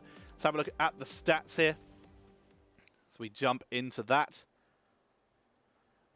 Incredible healing by X-Ray, and more importantly, incredible anti-healing onto BBJ. Look at the difference in terms of healing numbers between those two. So much of that was BBJ trying to heal in fights, and then, oops, anti-heal grenade, shutting him down. 48k, by the way, on Malthael. Casual 48k. And then, of course, Gazlo topping the damage chart on his team. Really trying for that build, and it did work out. The end bomb toss as well really did work and really did get them some value in the fight, but it was too late by the time they really got the full value of it. Went for the cooldown reduction as well on 16, as we mentioned, with the arc reactor. Was all in on trying to just siege the objective, try and lock someone down, let Hanzo do their thing, but Hasu, he was the target, and they didn't really have the cleanse for him. And the healing output from Stukov is denied so often, as well as BBJ being taken out quite a few times. Hasu got in trouble and was punished quite a bit. The fact that they had Maiev and Johanna and Malthael able to dive Hanzo, and him having one escape, aka jumping over a wall, kind of took him out the fights most of the time, especially with that scatter arrow build, which really relies on his positioning. And if he's being pressured that much, his positioning isn't going to get the value they're looking for. Very impressive. Good plays so far. Maiev with the top siege damage on the side of CrowdControl. And of course, Liam getting it on the side of 30k. 180,000. Tai keeping up, by the way, actually overtaking Maiev, because you can see there's a lot more split on the siege damage for the sides of CrowdControl, because Johanna can wave clear, Maiev can wave clear, Malthael can wave clear, Chromie is there, Nana is also there. Chromie actually has really good wave clear. Ana does not. But they split the job a lot more evenly than the side of 30k did, where they mostly just let Liam piece out into the lanes and grab that experience whenever there was a lull in the action. Very sensible. Very sensible indeed. Well played so far by both these teams, equaling up the score in this best of 5 series. Feels amazing. Making it very sketch that we're going to... making it quite sketchy that we will finish before the 11 p.m. estimated start time for Series 2, but we will see. As long as we're done before 3 a.m. my time, I'm good, because that's when my game starts. Just because I'm co-streaming, though, means I will drop out if they go too long. I got places to be, man. Things to do. Alrighty. Well played. Oh, there's an invite. Jump out of that. I can't join that invite. That's just on the stream. Feels bad. I'm curious how long they leave this up, because I might get a heads up on what the map is. That'd be sneaky. That'd be a cheeky bit of value to be gained there. Nope, they just didn't join the invite yet. Cool. Alrighty. So, big stretch. Biggest stretch. Feels good. Yep, come on. Accept the invite, whoever is on our stream. So, reminder, if you're enjoying the stream, consider dropping a subscription. The map's going to be Sky Temple, by the way. Spoilers there. My hearth look a bit green. Yeah, I know. My shirt is being eaten by the green screen, unfortunately. I mean, I'm going to show you very quickly what it looks like without the green screen, so you can see exactly how much green is being eaten here. So, yeah, that's what it looks like normally. Beautiful shirt available in the merch store, linked below. Some of your favorite community members on it. Some of your old favorites, some of your new favorites. It's a beautiful little bit of shirtage. So if you like it, maybe consider picking one up. It's in the merch store, linked below. Have a good time. Alrighty. Green screen back on. Back into my virtual hovel. Feels good. Alrighty, yep, lobby's being set up. Sky Temple is going to be the map. Feels good. Alrighty. Big stretch here. Feels nice. Alrighty. Ow. Ah, there we go. The neck crick of doom. Alrighty, players are filing in. Looks like we're going to be ready to head into this draft pretty shortly because I've got that little preview. It's in their restrictions though. I can't show you the lobby being set up, but I can tell you that everyone is in the lobby, and hopefully that means that we can just get started pretty shortly here. Sky Temple will be the next map. It was picked by CrowdControl, meaning that Team 2, aka 30k, have opted for first pick. Feels amazing. Alrighty, so who's ready for game number 3? I know I am, but before we do, we are currently casting the HeroesCCL, presented by Roll20, and if you are enjoying, make sure that you drop a subscription or a donation, show your love. I'm offering some alternative commentary here because I like Heroes. Casting's what I like doing, so doing it. Giving it my all, having a lovely time. I hope you guys are too. I tried to move away from Heroes just out of the pain from what happened in 2018, 2019. I tried. I keep coming back. I can't resist it, and I'm sure a lot of you feel the bloody same because it's so fun. I'm still passionate about this, goddammit. I still like this. I cast other things now as well, but I really like this game. So I will still keep casting it. Alrighty. Excuse me. So, we're getting ready to jump into this. And of course, check out our sponsor for this month, SNUC Gaming. !SNUC in chat, where you can vote on whatever game, on whatever PC you want. They're doing them in matchups of 2 to see which one gets the bigger Black Friday discount. We're starting off with Ghost Canyon versus the Hades Canyon. Ghost Canyon is a small form factor i9 PC with an optional graphics card expansion. Getting that biggest Black Friday discount on that PC means you can have an i9 machine with, like, I think up to a 270 in it with a huge discount. That would be amazing. Treat yourself this Christmas. Get it for yourself early, put it in a box, don't use it, and then realize you can't actually wait that long and get it out and use it anyway. If not, Hades Canyon, little i7 machine, only about yay thick. You can literally fit it in your backpack and take it with you wherever you go. Find a monitor somewhere, plug it in, go to the library, plug their monitor into yours, boom. You got yourself a little portable Heroes machine, because an i7 CPU will 100% run Heroes, even without a graphics card. Good machine. Vote for which one you prefer by hitting !SNUC, and heading to the poll and voting in which one you think will receive the bigger Black Friday discount. And when you do so, there is also going to be more polls coming up. They have more than 2 machines, so there'll be more polls throughout this week, throughout the month, sorry. So make sure you follow them on Twitter so you can see when the next poll goes live, and show them that you appreciate them supporting Heroes of the Storm. They finally disappeared off the lobby, so I don't know when we're going in. Hopefully they haven't just hit the wrong button and haven't realized they're just on this screen when a draft is happening. Hopefully. We'll see, I guess. Just checking if there's anything in the clean feed chatter. Doesn't look like it. Looks like we're probably fine. Feels good. Alrighty then. We'll be ready to jump in shortly, I hope. Both teams were in the lobby and one team had readied. I'm really hoping they have... Okay, never mind, we're good. I was about to say, I'm really hoping they haven't made the mistake of accidentally swapping the scenes the wrong way round by, like, missing the button one time. But we're good. We are in, ladies and gentlemen. Let's get this going. We are on Sky Temple. First pick, first ban, going over to 30k. Waiting for players. There we go. 30k, first pick, first ban here. I was about to say, where's our overlay? There it is. They ban out Johanna. I can see why they banned out game number 1 as well. It certainly worked. I'm going to see that Brightwing taken away. It's still one of BBJ's favorite heroes, so removing that is a sensible pick here. We've already seen how much value it can get in game number 1. Taking it away prevents follow-up single target CC, which could easily give them burst. Makes sense. Absolutely love it. There's the Chromie removed. I like the Chromie being taken out here. It makes a lot of sense. Prepare to hopefully not have your ears blasted, because I'm just going to quickly add some music to this because it's really weird to have it just be absolutely silent.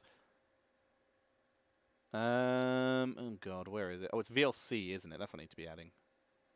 VLC, add, Draft music. Hopefully it isn't too loud. We're good. It's at appropriate volume. Alrighty. So, there we go. That will hopefully make that less weird that it's completely silent. So then, with Cassia banned away, where do 30k put their priorities? They're going to put it in Imperius again. Masquerade put on a beautiful performance in game number 1 on that Imperius. So banning that away, picking that away makes a lot of sense. It's good and punishing against Lauba. However, Lauba still has heroes like Garrosh available, who could maybe punish Imperius. We will have to see where they go. Diablo also being completely ignored by both these teams in every game so far. CrowdControl. They prioritize Urel in game number 1. They get that Medivh. It was banned away last time, and it's going to come in this time. Krutzau picking that up with Dayquaza stealing the Diva away. Gasso still let through as well. We may see a priority onto that. In terms of people who match up well against Diva, you want someone who can either clear as fast as her. This might be someone like a Leoric. You want someone who can out-damage her. This would be an ETC, but you're actually waiting until level 7 before he really out-trades her. But he sustains against her at level 1. Or you're going to be looking at someone like a Gasso who can out-zone it. Or you just ignore it and you go for Split Soak anyway, with Hasu busted out the Abathur. Punish the fact that Medivh has shit wave clear and go for the D-push instead. Sorry for swearing, that was an accident. Won't happen again. Medivh and Diva on the board. It's a real shame you can't portal a nuke right as it explodes. That would be hilarious. But they do have the self-destruct ley line combo, would be very effective here.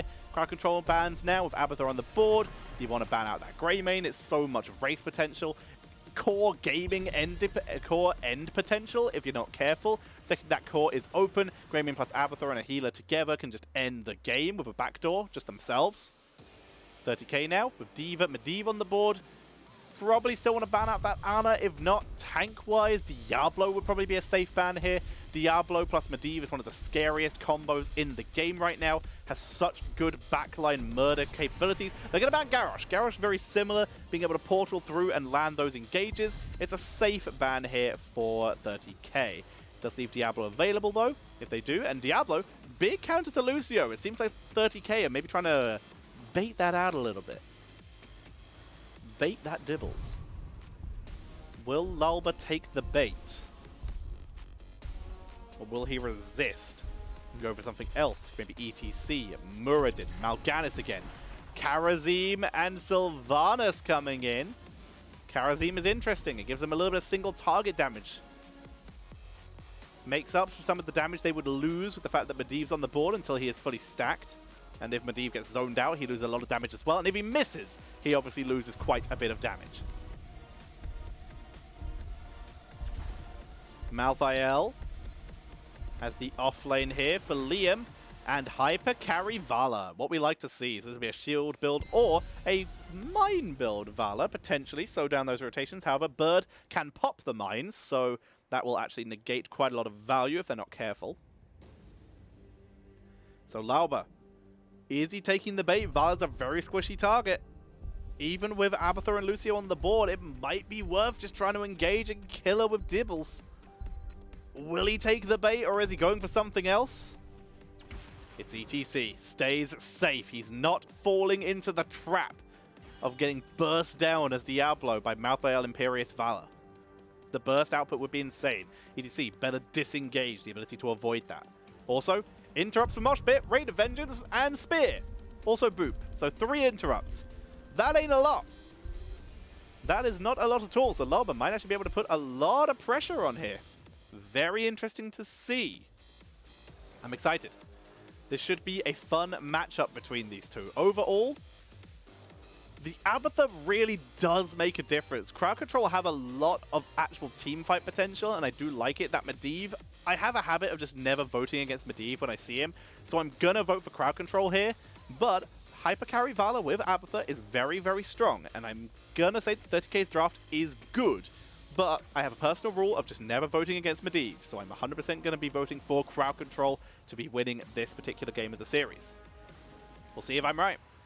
We'll see if I am right. If I am, and also if I'm wrong, because money helps me feed my living and eating and having shelter addiction, then maybe it's go dropping a sub or a donation, or buying my shirt. Let's go! On the left-hand side, it's gonna be CrowdControl. X-Ray on Karazim. Lauba gonna be playing on the ETC. Rutzau on the Bird. Medivh. We're gonna be having Masquerade, Dequaza on the Diva, and Dynao is playing Sylv. Sylv is scary now. On the right, it's 30k. Hasuobs on the Abathur. BBJ on the Lucio. Masquerade on Imperius. Liam is playing the Malthael. And Ty busting out the Valor. Another full metal for Diva. Portal Mastery for Medivh. It's the most high value talent. Spike Burst for Abathur here. Maybe going to be hatting onto Malthael or the Imperius here. Going for that frontline sustain Abathur build. And Ty, Monster Hunter. They're going for a mercenary clear style. So help them the objective, help them on the race, and it's burst damage. It's the most single target burst Valor can do, which is going to be good to follow up on Imperius. Spear lands, but they won't be able to kill Lauba here. Block party for Lauba on that ETC. Mines find Lauba, prevent any kind of sneaky wraparound, and as such, Ty takes the long way round, playing it safe. Malthael going to be dueling against Diva up in top lane. Not the easiest matchup. It looks like we're going to see the 2-1 split, the 2-1-1, with Vala and Lucio leaving the camp. They were holding bot. Here comes the invade, Masquerade. They're 4v3. Making the most of the fact that Abathur has one less body on the board. Will they go for the invade? Power side. They medallion it. They go for the dive. Trying to hold Masquerade. Face melt is off the point though, so the camp is taken by CrowdControl. But Lauba will be sniped away as they finish off the kill with Abathur. Here's Celestial Charge, but Force of Will shuts that down. Liam stays behind to finish that off. They got the Malthael and Diva's rotations in. Both teams getting help. It's a kill for a camp. Camp is cleaned up very quickly though. Malthael makes his way back top. He has on a Pale Horse already, gaining value from that thanks to that fight. Very nicely done. Great little bit of rotational power here. X-Ray making the most of the fact he is Karazim to just clean out that camp. Rushes that down. Masquerade looks for Die now. Great boot from BBJ. Are you kidding me? Picks up the interrupt. Nicely done. Liam working on the mercenary camp, Bruiser of their own. Diva and Karazim doing the same on the other side. And Liam will finish that off. He's not capping it yet, though. He's buying time, letting his team pick it up in a little bit later. Abathur is holding some of the experience while they wait. You can see Abathur actually healing up Malthael here, buying him a little bit of time. Medivh, by the way, going for Raven Familiar. More burst. Lauba playing safe here. Ty, little low. Thought about fighting Die now. Decides against it. Has gone for what has one stack of that Hungering Arrow quest. Liam lost the cab. That is the issue with delaying, because sometimes that happens. Hasu is on the other side of the gate trying to escape. He's going to burrow out. The dive comes in, and CrowdControl making 30k look foolish in that fight. Steal away the objective. They saw Malthael also showing on the map. They knew he was there. Malthael not grabbing it in time because of Diva and Medivh. Beautifully played by CrowdControl. Camp is shut down, but there's another one to deal with. Objective being taken in top lane, putting on a lot of pressure here. Obviously, top is the higher priority on this map because it gives you extra push value with that Bruiser camp. In terms of lane priority, it is bot, top, mid. Portal comes out. They're looking for Masquerade here. Can't find it. Celestial Charge over the wall. Gets him out of danger. Sylv going for the maximum single target build with the Lost Soul. The ranged bullying that you can do with this. Combining that with the level 1 Might of the Banshee Queen. Gaining spell armor. Having a little bit of extra boosted on that Might. Allows you to follow up with Lost Soul, creating insane damage output. Not just single target, a very high single target damage, but a lot of AoE damage as well. As that, of course, Shadow Dagger will be spread to multiple members. Waves cleaned up in bot lane. Keeping everything under control. Puncturing Arrow still only with one stack. Feels bad. Die alone for Malthael. He really wanted to try and duel Diva, but unfortunately he's getting stuck in other lanes here. Reverse amp for BBJ. Rutzau sees this, but Masquerade is preventing anyone from entering into the fight. Very smart here. Kharazim, D.Va, standard builds, Imperius, everything's normal. Nothing out of the ordinary here. Abathur is mixing up his build a little bit as Dickwazzle takes quite a bit of damage. Celestial Charge comes in, Force of Will shuts it down though. BA has gone for Needle Spine instead of Adrenal Overload here. They're trying to get onto Ty. Ty in trouble. X-Ray with the dive here as Dai now picks up the kill. Goes further, trying to find another. Unable to do so. Very aggressive dive there. Able to pick up the kill, looking for the second, unable to do so. They'll grab their Siege. But yeah, no Adrenal Overload for Valor Attacks Me. They've gone for Needle Spine for extra burst. Again, this composition is about blowing someone up. But right now, it's CrowdControl who've been playing the aggressors here. It's risky that they've gone for this build, where blow up is the potential strat here when they're against a Medivh. Medivh is, of course, going to be Force of Willing as often as he can to try and prevent that blow up. So it's a risky play here. We'll see how it works out for them. 2 stacks, though. Valor has a second stack. See how quickly it takes her to finish puncturing Arrow. That's great. Gonna back up. No danger here as level 10 is hit early for CrowdControl, half a level earlier than 30k. Mosh Pit, 7-sided, Wailing Arrow. We see the Leyline Seal, and of course the Micro Missiles. No surprise there. Bot lane is in danger. Level 10 though, finally going to be hit for 30k. Malthael's already on his way down. Sound Barrier, Ultimate Evolution. They go for ETC. There, of course, is the Force of Will. Goes in. Power Side's Masquerade. Not able to find the Mosh Pit yet. But Liam is in. He's gone for a last right. They really go for the burst here. They're trying to get it last right. It goes through. They're able to get the kill. Mosh Pit is used but cancelled quickly. Hit no one. Leyline for the disengage, but they've already lost a member. Micro Missile shuts it down. Hasu, the clone on Malthael. The clone, of course, gets spell power. That's so much extra damage coming into this composition. It will also work on Valor. Both will be very good targets. They make their way forward. 1 stack already. On Last Rites, they look for Loba. Trying to set it up. Last Rites up in 35 seconds. Final shots will be taken once there's 2 shots left on that shrine. They're able to step off. Temples will be abandoned. Final 5 shots, still going over to 30k, timing that very well with the mechanics of the map. Of course, to explain that, the mechanics of the map, the temple takes a little bit of time to uncapture once you step off it. If you have 2 shots remaining out of the regular shots, if you step off it then, the amount of time it takes for the temple to uncap itself, those 2 shots will go through, and once those 2 shots have gone through, the final 5 shots will register as you having capped the point, and will still go over to your team. We're going to see Bruiser Camp push into the top lane. A little bit of extra pressure here. We already see Dickwazzle heading up to push that. And they're going to grab their own Bruiser Camp as well. Siege Camp being taken by 30k here.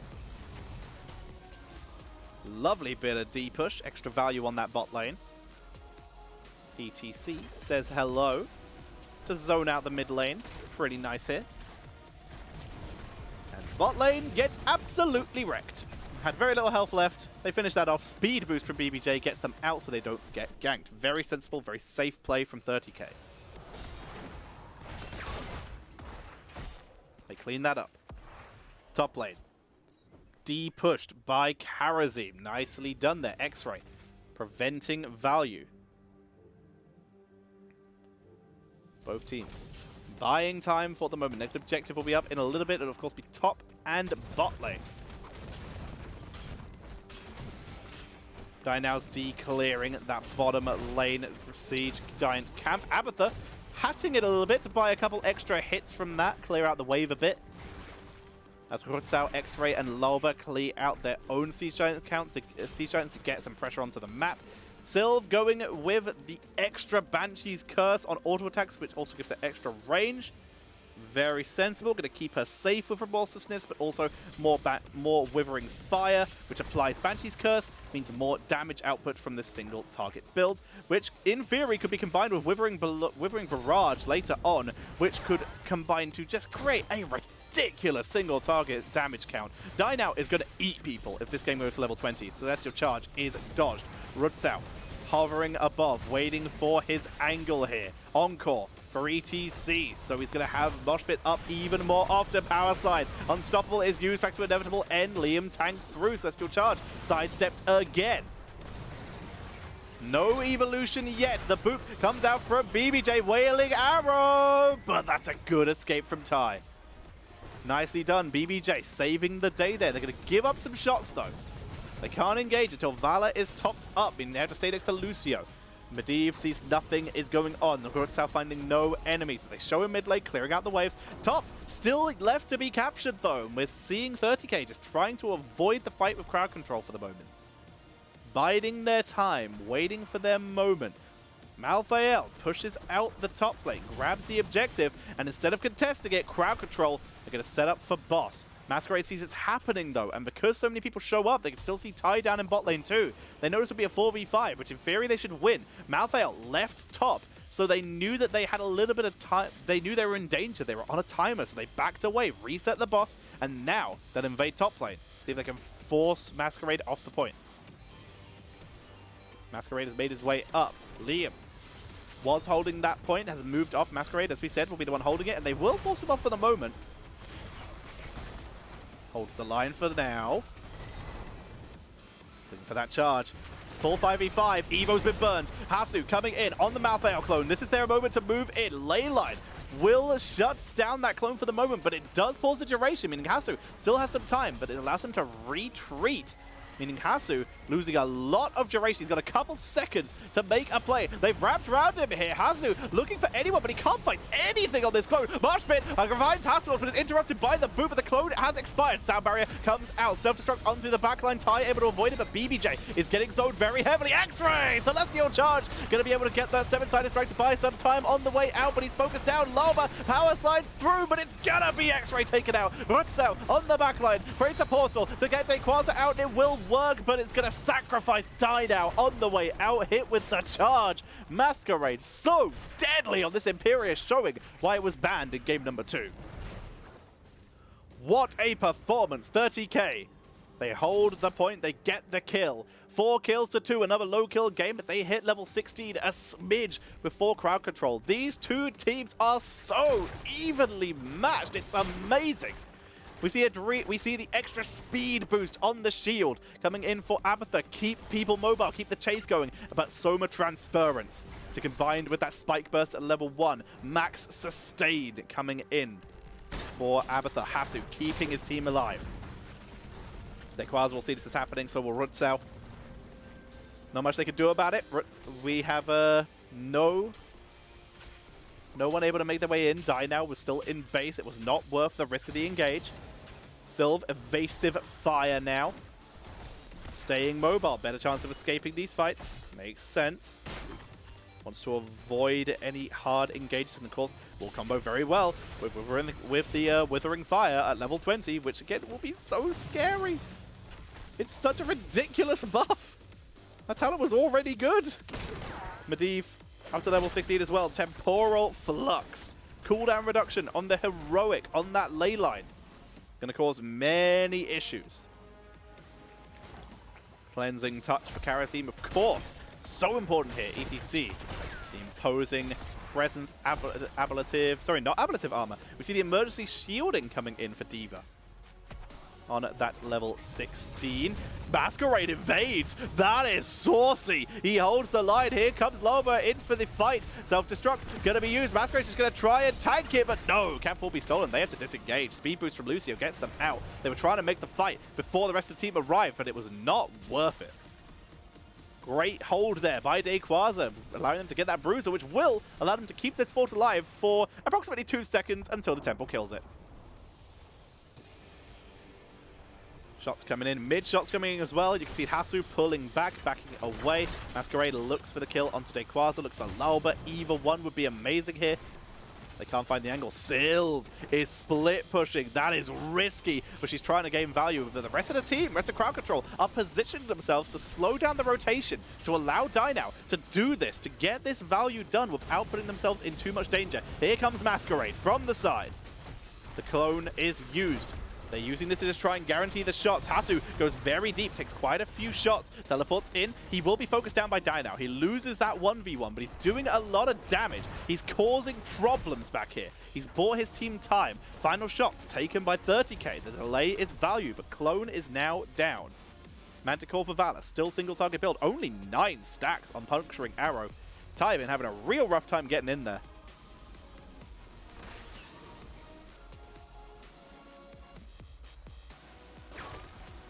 So, they're clearing up. ETC makes their way back up. Larva getting the final shot on that temple. This game still insanely even. CrowdControl with a slight XP lead, which is insane considering they're against an Abathur. They're playing this really, really well, but it's still way too close to call. Both teams just rushing to level 20 right now. You can see Malthael scooting out of there. No chance they want to take that engage. Liam is 100% trying to avoid pressure right now. Camps being taken. Nothing being done by CrowdControl at the top of the map. They were already trying to look for Malthael, and as such, camp taken. No value gained in exchange. CrowdControl, though, they have their siege up, so they will even this out. Level 20 creeping up for both teams. Both just really rushing their way there. That's all they care about right now. Next objective isn't up for a while, so they have the time. Hasn't even announced where it will be. In the meantime, Recruitsau keeps his eye on Tai. Tai is the target. Even with low stacks, he's still some of the highest damage on this team. Keeping an eye on him is more important than anything. He's also one of the easiest to kill if they're able to catch him out of position. Bottom Siege Giants killed off by CrowdControl, allowing their Siege Giants to push uncontested. Alba scouts the boss, zones away. 20 just around the corner. Dayquaza will find it. Masquerade close to the lane, but can't invade and can't soak it yet because of the fact that level 20 was just hit. We see Medivh cheats. Transgression. Bolt of the Storm for ETC. Upgraded Micro Missile. Sylve. Do we see the new and improved Withering Fire? Honestly, with this build, I think it would be ridiculously good. Celestial Charge onto Larva. Killing him off would be a really big deal right now. No, Bolt of the Storm. Sylve plays it safe. No extra damage, just safety. Level 20 on the other side. Hive Mind, gonna be huge. Especially when combined with that Needle Spine and that self-sustain. Farfly Quiver, of course. Imperviousness for Imperius. None can stop death for Malthael. Not going to take a risk of quick picking something else. And Bosa Nova for Lucio. They make their way up. They're going to look for the fight. 30k. Trying to play the aggressors. They've got to play around Medivh cheats. Keeps are on the line right now. The game is 17 minutes in. Charge on D.Va. Boosts away. Portal is dropped as a backup. They make their way past the portal. Larva looking for any mosh pit potential. Face melts. Protects the backline. They're just going to disengage. Not worth the fight for them yet. It's a risky game, ladies and gentlemen. Both teams playing the angles, playing the timing, but 30k coming out ahead. Leyline, Medivh cheats, gets 2-3 members. Malthael comes in with a copy. Mosh pit's good. The boot doesn't land. Celestial Charge from the side. Masquerade trying to save him, but Ty's already dead. Loose BBJ's already dead. Hasu on the clone, trying to do work, but Liam is in the backline, completely isolated here. Masquerade might have to just carry this. He looks for Loba. Liam is low. It's 5 versus 2. And Liam is all alone. Abathur hatting Liam. It's down to Masquerade, but he is very outnumbered here. He's got the Abathur hat, but that's all he has. He's taken out. None can stop death. Malthael has returned. He has to defend. The objective has been abandoned because with spawn timers, they can try and maybe end this game. Liam has to delay. He's got to use that Reaper. Try and zone them away. He's got dire loads. He doesn't have the extra range this time. He's trying to zone them out. Trying to buy time. Trying to delay. The Abathur hat is on the keep instead of Malthael, meaning Malthael is taken out. The mule is shut down. Portal through. Hasu retreating to base. 8 seconds for Valor, but they have Sylvanas, they have Karazim, they have D.Va, they have ETC. The core is getting deleted here. Valor is back. Lucio is on the board. It's all up to them to try and clear this. The health bars aren't that high. Medivh cheat shuts it down, and that is GG as CrowdControl claim game number 3. Beautifully done. Very nicely done. CrowdControl with a great final fight there, landing that mosh pit and cleansing touch being used over and over and over again to keep ETC in that mosh pit, preventing that Celestial Charge from Masquerade and shutting down the counter engage attempt. Beautifully done by the side of CrowdControl there, really making the most of a late game Karazim X-Ray with the final fight win there. Very well played. Look at this, D.Va, Quasar keeping up with Abathur on the experience. 15,800 to 16,500. Performance value there. Very, very impressive. Advantage. Over to CrowdControl. 30k putting on a really solid performance though. They're not out yet. Valor really struggling to get stacked though. The pressure applied by the members of CrowdControl preventing Valor from landing the shots here. Hasu did a great job topping the damage chart. Of course, that is something Abathur can do. He's always doing damage. It's exactly what we should be seeing. But still kind of crazy to see. Well then. Excuse me. I'm going to be getting ready to head in. Here are the talents for those of you who want them. Going to be seeing ETC standard style of build here.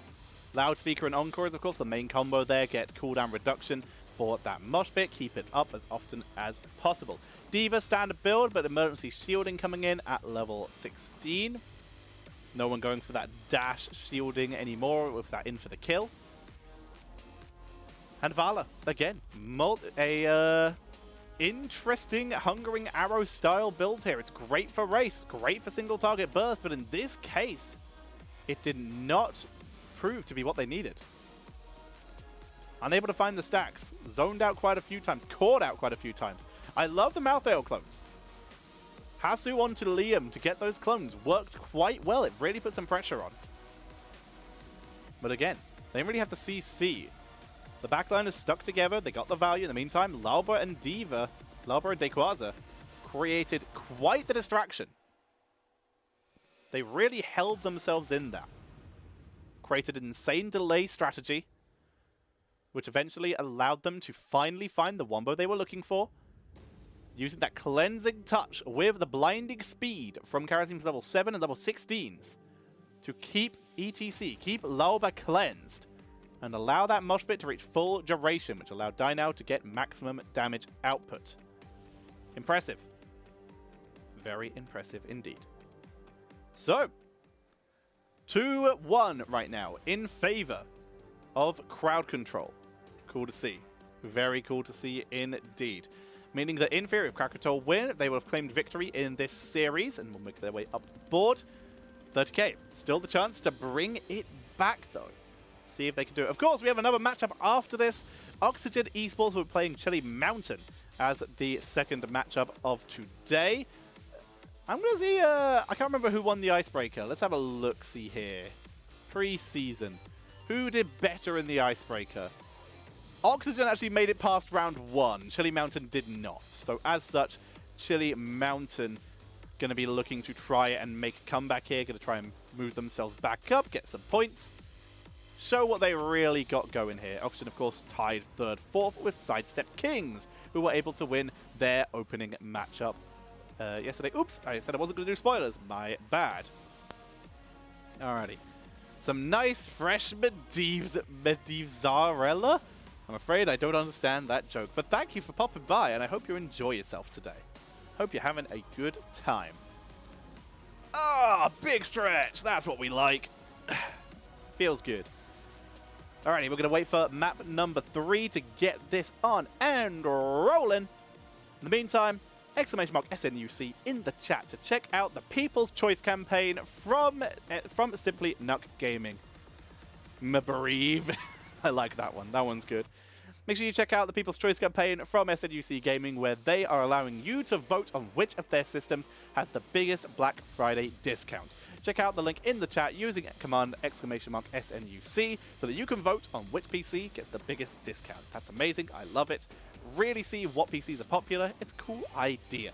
And of course, we are currently casting the HeroesCCL as presented by Roll20. Alrighty then. Let's get ready. Once we have a lobby up, be able to jump in. If you're enjoying the show, For starters, support my sponsor by jumping to that tweet linked in the command and voting in the poll. But also, if you are enjoying, maybe consider dropping a subscribe, which would be incredibly appreciated and would support me immensely. You can also drop bit donations using the bit options, or you could drop a donation using the link below the stream to my Streamlabs, where you can also buy my wonderful merchandise, including this wonderful HGC shirt. This is some of the best art I've ever seen. It's made by the incredibly talented Alarak of the Storm, the Hot High Lord themselves. Feels good. She's an incredible artist. I love it. Thank you for the bits, Nancy. Thank you very much for jumping those in. I'm not allowed to cover up that logo, so let's move my alerts down to here. There we go. Easy peasy. Thank you very much for the 500 bits. Very appreciated indeed. You are amazing. So, let's get these players in the lobby so we can find game number 4. I'm ready. I'm ready. I'm excited. Action is action. I've been enjoying casting so much lately. Been casting the other big tournament going on at the moment. This is my first time casting CCL because I was busy yesterday. I'm just loving it. I am missing it. I'm really sad I'm not casting this on the main stuff, but they chose who they chose. I'm here. I'm enjoying myself. I'm having a good time. And also it grows my channel a little bit. That's always nice. Gotta be a fan of that. Alrighty, can we get a lobby, people? Excuse me. We gotta get this set up. Right now, I still think even though CrowdControl won that game, it might be worth banning out Masquerade's Imperius. That might still be worth. The actual pressure that he's applied has been real scary. So having that removed would make a lot of sense here, I think. But the question is, are there other heroes that they're more scared of? Medivh, I think, might get banned out again. It's always the case. He gets banned out, and then people are like, well, maybe he's not so bad. And then he comes in and wins games. Medivh is just ridiculous at the moment and has been for a very long time. Alrighty. There's a lobby. Feels good. Let's jump into game number 4, ladies and gentlemen, of the CCL day number 2. I am your caster. I am Tetcher. You are you, and you are watching some awesome heroes. Let's do it. Alrighty, so where are we starting? We're going to see the Johanna banned out, still focusing onto the Lauber here. There's the Garrosh taken out as well. Removing that from the board. Very sensible here. They're really trying to choke out Lauber quite a bit here. There's Brightwing taken out. Big fan of that. Brightwing has been quite scary so far, so not too surprising to see that removed here.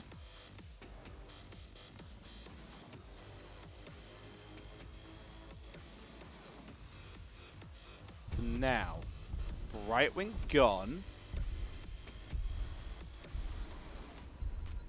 We're gonna see, priority-wise, probably an assassin. We do, Cassia, but this time, being hovered by Ty.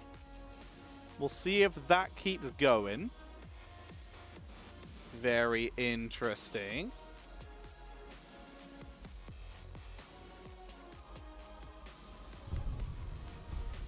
Please tell me one of you got it. I got the Marie, but I didn't get the first one. So Cassia on the board, Imperius and Yorel coming in here. Alrighty, very nice. That's a lot of pressure onto the map. I'm a big fan. That gives them so much disruption for team fights. Now, if Cassia on the board, Imperius has been stolen away this time, so no chance of getting that in. We talked about it earlier. Now Cassia, Lee Big, so much burst, so much immortal race here, but Greymane has been allowed through.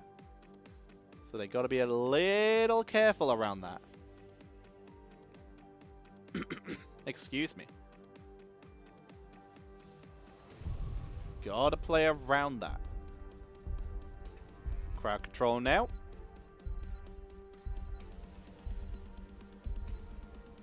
Ban out of EDC on the board. They ban the Gazlo. Gazlo offlane here would be absolutely terrifying. The Wombo potential would be very hard to deal with. Siege for the objective is very hard to counter. And the fact that he's able to defend very effectively with those turrets too, it's a sensible ban. Chromie would also be insane here. The siege potential is something that Li Ming and Cassia will struggle to get into because they have to step up quite far in order to gain maximum value there. Crowd control now. We need supports, we need damage dealers. Greymane is still up. I think that will be at least one of their options, even though that will struggle a little bit into ETC. There's Ana and Sylvanas. Okay, they can still go Greymane here. They can also go Reyna, which would work quite well. They might go someone else just to have a second Nano Boost target, but already Sylv is going to be a great Nano Boost hero.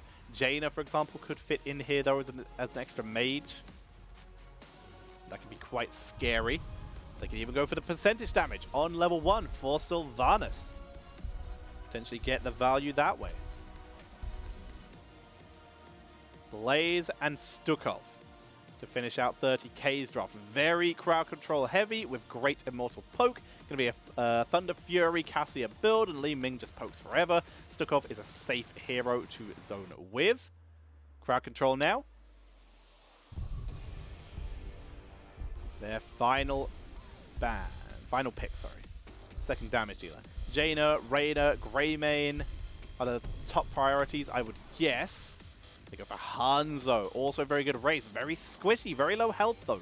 Higher damage output than those other options I listed in terms of immortal race, but a little bit squishy, a little bit more at risk of getting Li Ming bursted, but they are taking that risk. See if it works out for them. Well, it's going to be interesting. Let's see if this is going to pay off for Crowd Control and get them that game number 3 win. However, 30k will be bringing us back and taking us to a game number 5. Sorry, game number 4 win. I guess that would be their game number 3 win. Either way. Will Crowd Control be able to take the series, or will 30k be able to bring us back to a final game of the series? After this, of course, we have another series. We have Oxygen Esports versus Chili Mountain. So don't go anywhere after this. We'll still have more action. If you're enjoying, sub, donate, follow, so you know when I go live, so that you know when I'm doing this stuff. That's all very appreciated. Drop them donates, buy this shirt, as we have the game beginning. Ladies and gentlemen, on the left, 2-1 up in this series, it is Crowd Control, who've gone for percentage damage Imperius. We're going to see Loba on that Imperius. We see X-Ray on Ana. It's going to be Rutzau on Hanzo. We see Sylvanas, who is going to be played by Dynao. And chilling in the top lane, it's going to be Dayquaza on the Yrel. Whereas on the right side, 30k, with Stukov being played by BBJ. Blaze is being played by Liam. We have the Li Ming played by Tai. We have Hasuobs back on that Cassia. And Masquerade bringing out the ETC. Are we ready? We're starting. We're once again over Might of the Banshee Queen for Sylvanas. No percentage damage, no slows. They're just here for the race. Potential gank attempt. They're looking to see if they can maybe pick off Yrel early. Make their way forward. They've not been rumbled, but they're not showing it either. And as such, Dayquaza, oh, he was playing safe. He steps up a bit, gets the XP. He's just going to play this safe. He's not risking it. No one showing means potential danger. So he just plays back, backs away, and yeah, doesn't die. Always welcome not dying. So then, we are underway. Let's get this started. Masquerade pokes in. Immediate turnaround, trying to get onto Loba. Masquerade backs away. Loba is low. We see Hasu trying to chase. He's gone for Thunder Fury. Doesn't have that charged strike, so he's not able to get the quick blow up here. Healing up Loba. Looks like they might try and invade, but Liam is here. Would be risky to do. Scatter Arrow gaining 1 stack. Going for that Scatter Arrow build is the quickest Immortal Race build. Orb comes out. Camp being taken top lane. Silver rotated up there. Numbers advantage in bot lane in favor, or was in favor of 30k, as we see another gank heading to top lane. Liam is here. They look for Dayquaza. They don't land the stun, though. Hasu came up here as well as BBJ, but they don't land the CC, meaning, yeah, easy escape comes out from Dayquaza here. He can even just walk back into his lane here. EDC was on the way up there to try and zone as well, unable to get the full value. Good charge this time. Where's the lurking arm? Doesn't land. Dayquaza will be able to escape. In the meantime, bot lane is getting absolutely bodied. Takes a big chunk of damage onto that tower. The invade was good. EDC is able to zone quite well as level 4 is hit. Pretty close to even.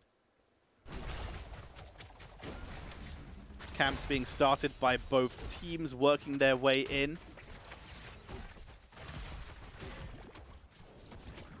Camps cleaned up. Excuse me. Looking good, both teams. Another inner light coming in for Cassia. Big sustain. Keeping themselves together. They'd want Loba here, but they can't find it. They got the engage, but no Calamity yet for time, means not enough damage to finish off. Has also gone for Charge Blast, by the way, which will help on that damage output. No Triumvate poke style. All about the immediate damage of Charge Strikes. Better for a longer drawn-out team fight. Which so far what they're doing is they can't seem to find kills. Possession coming in for Sylvanas, by the way. Die now. Getting a little bit of extra wave clear coming in. They're getting healed up. Ty moves down for the race. It's defense for 30k with one person racing. Whereas CrowdControl try to find the offensive position. It's going to be pretty close. They stun out Loba, really trying to focus him. Lurking Arm comes out, but it's interrupted by Dayquaza. BBJ is zoned away. Celestial Charge keeps Loba alive in full retreat here. Slowed by the oil. Do they have one more charge? Power Slide. The charge doesn't land. Loba is still tanking. He holds through. Hasuom's just dodging the Celestial Charge. Halftime show goes in favor of 30k, but somehow Loba survives. Raze comes out immediately. Everyone except for Masquerade goes onto the other side. Masquerade, face melt, tries to buy his team some time. He's going to take some damage. As long as he doesn't die, this is worth, as his team will barely win the race. Still going to look for Loba. Loba kill round 5. They get the stuns, and this time they finish the job. It's a low blow Stukov, by the way. Looking for kill potential with the extra damage. Dayquaza is trapped. Ooh, the terrain shuts down Liam. Dayquaza, he's stuck in a dive and he actually gets out. Are you kidding me? Dayquaza, what a god. Poor Liam gets just trolled by the terrain. Shut down, lad. They push in. Big pressure onto bot lane, but the Immortal is slain quickly. They look for Hasu, turn around, power slide. Not enough to finish Loba. Loba has had so many close shaves. But he is surviving. He's only been killed once. The only kill in this game. ETC brings out Hammer-On. Masquerade. A little bit of extra Immortal race coming in here.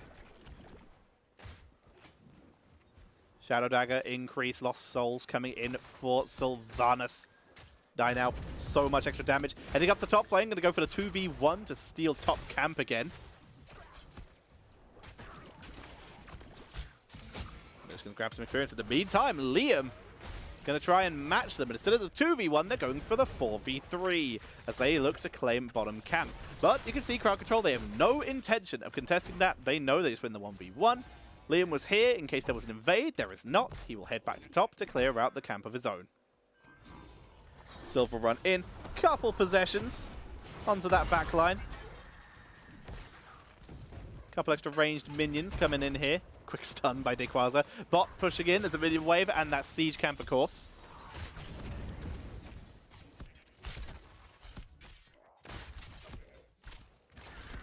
They hold for now. A little bit of damage to the fort. Not much, though. Well defended by CrowdControl. Jason, thank you for the clip, buddy. Masquerade finds Loba. Power Slide not landing. Now he's a Celestial Charge. Face melts. With the loudspeakers, keeps him safe. Loba eating orbs. Remember, no Triumvate, so no cooldown reduction to add on pressure here. Hasu's really bullying this. The race still pretty close between the two teams, though. Neither one able to find the angle, but that was without Blaze for the side of 30k. They're actually a little slower than their normal race. Blaze still not here, D pushing top. They're doing this a man down. Bruiser camp started by CrowdControl. They Quasar, D pushing bot lane. Minion wave pushed up there. No mirror on the Bruiser camp. Instead, they go for the quick race. Level 10 hit by 30k. They make the most of that timing to race as much of the Immortal as possible. Li Ming sieges in damage. There's the counter 10. CrowdControl gets there. Celestial Charge was good. Liam in trouble. Has to bunker. Dragon Arrow lands onto Hasselhoff's in the backline. Lurking Arm buys them the way out. They find the angle. And the poke from 30k continues. Their poke significantly better and more consistent than CrowdControl's, but Hanzo has been left unattended to go bot, and there's no counter engage coming out of this while the Bruiser camp continues to push.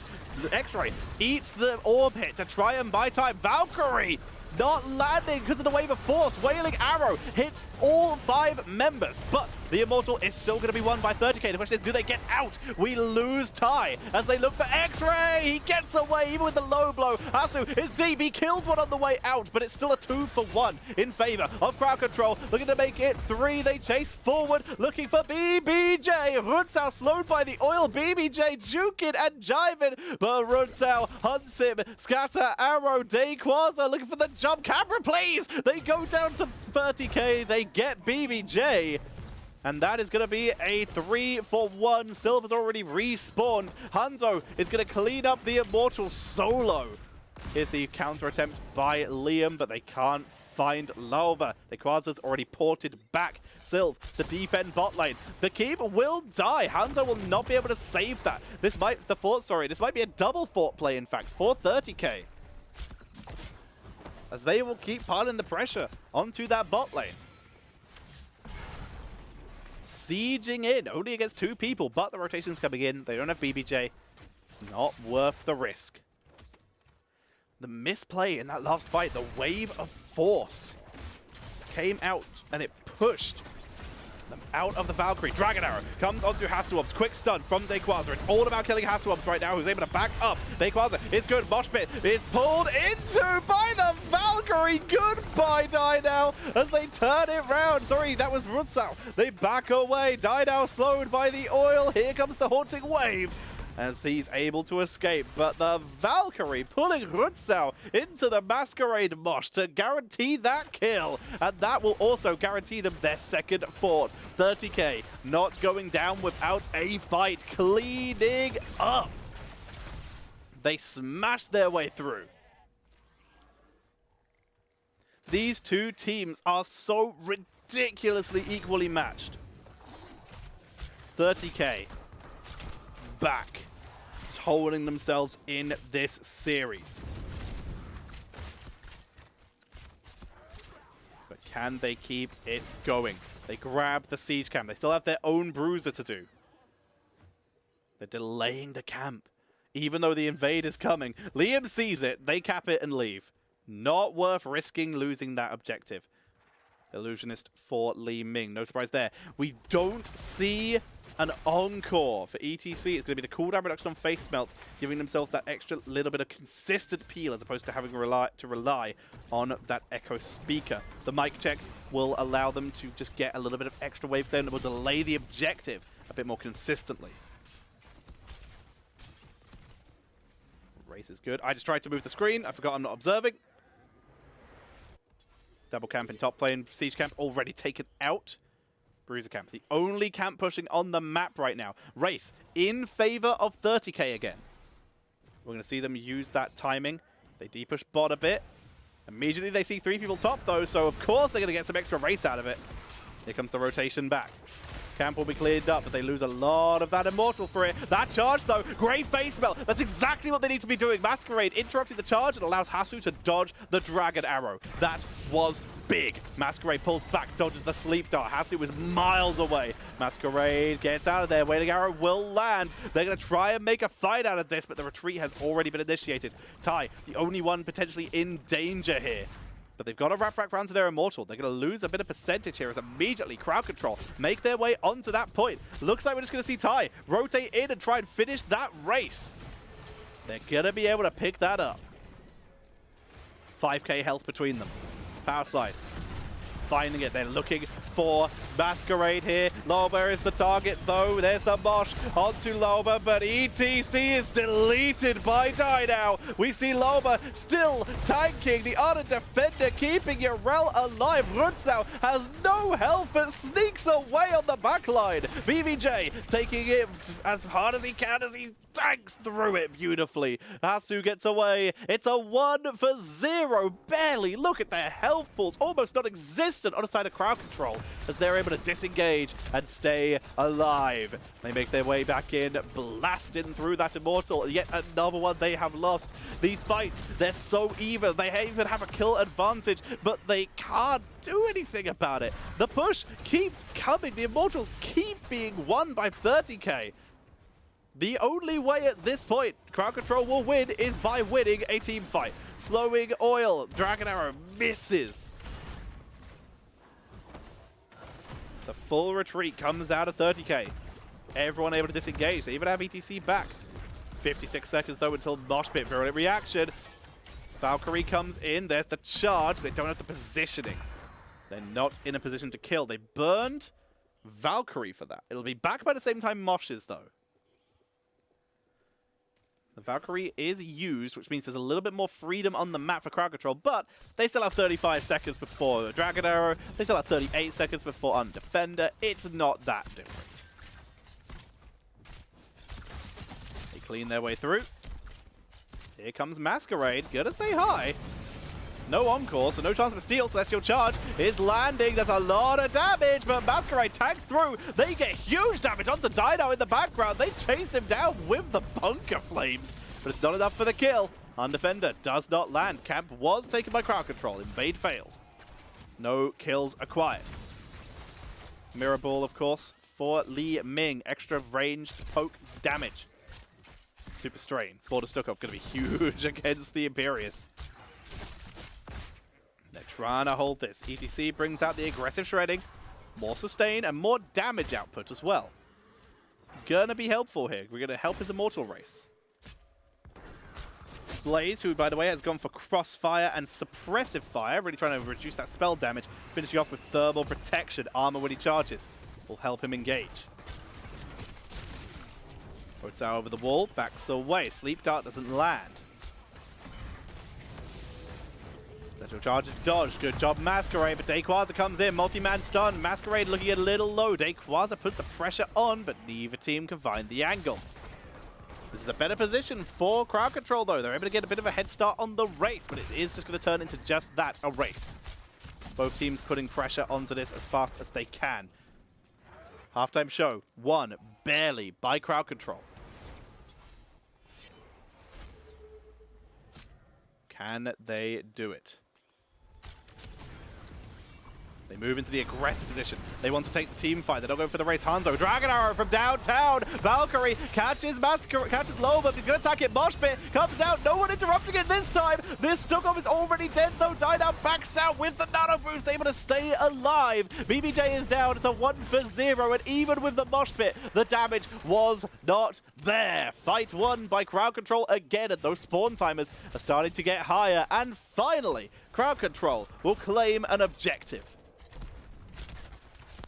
The Immortal will push into the top lane. So it's good news. There's a camp up there, meaning they can clear that up while they are in the area. Works out very nicely in their favor. Ana, active reload, no surprises there. Combined with Smelling Salts, go-to build. They make their way in. Still, by the way, Cold Embrace at level 13. Go for single target burst. That armor reduction. And Will of the Forsaken. Getting the hell out of dodge if there's an engage. Dragon Arrow. No finding there. CrowdControl with their first Immortal of the game. Try to keep pushing. Shield is down. We're in melee mode. Ty and Liam in position. Dayquaza spots Masquerade. They see the others now. Charge doesn't land though. Liam immediately going to drop that Pyromania and back out. They're looking for Ty. They're looking for a kill here. They're going to chase Liam. The Immortal has been completely abandoned. They're hunting for a kill. If they get kills, they can turn that into keeps, but they can't do it. Liam is out. They head to bot lane to de-push. But an XP lead for almost the first time this game in favor of CrowdControl here. Sonic Arrow sees pain. They do see Hasso top lane though, so they know they can just try and contest this 4v4. Sylve is significantly nearer than Hasu was. Dai now could have rotated in, so they just take it. Scatter Arrow, Simple Geometry, fully stacks, 49 stacks on Thunder Fury. Lightning Rod value. Celestial Charge finds no one. That's great. Behind the wall, seeing if he can trap anyone. Bulma very far forward. He's very tanky at this stage. So he's holding forward as best he can. He's not gone for a charge build, remember. It's percentage damage. He doesn't care. He's here to kill Masquerade, and Masquerade steps up. There's a duel happening right now between Yorel and Blaze. Neither one able to come out on top, but Dayquaza comes out with a little bit more health.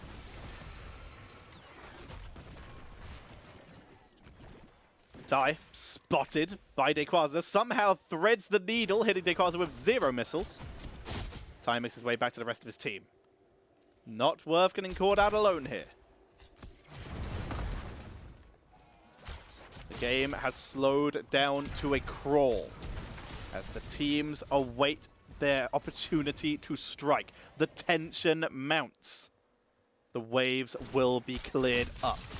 The spawn timers are approaching the 20 minutes, meaning we will be approaching those 40 and 50 second timers. These are game-ending timers, so neither team wants to lose that positioning. Imperius is the key to victory for CrowdControl. Lulba is their key. Percentage damage plus armor reduction on that molten armor. On the other side, it's likely going to come down to Masquerade getting a good mosh pit as a follow-up to Liam, who may have to be the engage initiator with that jet propulsion. Race close, this time won by 30k. Bruiser camps will be cleared by both teams. Bottom fort will die though. Structures even out, but top keep still looking a little sketch right now. Defensive positions for these teams' Immortals. Top lane is now the lane that needs to be dealt with by 30k. Minion wave will be pushing up. Catapult spawning in the wave that is ascending through the left side of the map. Position is taken by CrowdControl. They see people in lane. They take the initiative. They move forward. Can't find it. Dayquaza. Virulent reaction, but they cleanse him out. He was able to get that medallion off just in time. No, sorry, that was just a smelling salts. That was Seraphim, my bad. Seraphim used Dayquaza. Celestial Steed mounts the hell up, gets out. Catapults matching up in top lane, but 30ks might die first, meaning it won't be there to de-push. This lane might actually push up a little bit more in favor of CrowdControl. Going to create issues. Level 20s on the board for everyone. They look for the play. Power slide. The incredible active reload onto Loma though. Celestial charge onto Liam, but he tanks through. Massive shove. Takes Yorel out of there. There is the Valkyrie, but Loma is still tanking. They try to focus down ETC while the mosh pit goes, and they get him again. Loma finally dies to the bunker, which BBJ is supposed to get inside. Nano boost is cancelled out by the massive shove, but BBJ still falls. They move forward, looking for Hasu, who's got Rock Stopper. He's tanking through this as hard as he can. Full retreat comes out. It's a 2-for-1 in favor of CrowdControl as they win the race. Camp is started, but it's going to be cancelled. They ignore the camp. They are forced to pull back. That is a great bullseye. Tai is in so much trouble. He's gonna die. Staggered deaths on the board. A disastrous situation for 30k as CrowdControl make their way bot lane with their over 50% shield Immortal. Can they make it work? Black arrows for Sylvanas will be available. They don't have they don't have Loma, but they do have pressure. They make their way in. Dayquaza are going to have to be doing most of the tanking here. Liam putting on as much work as they can. Masquerade is back.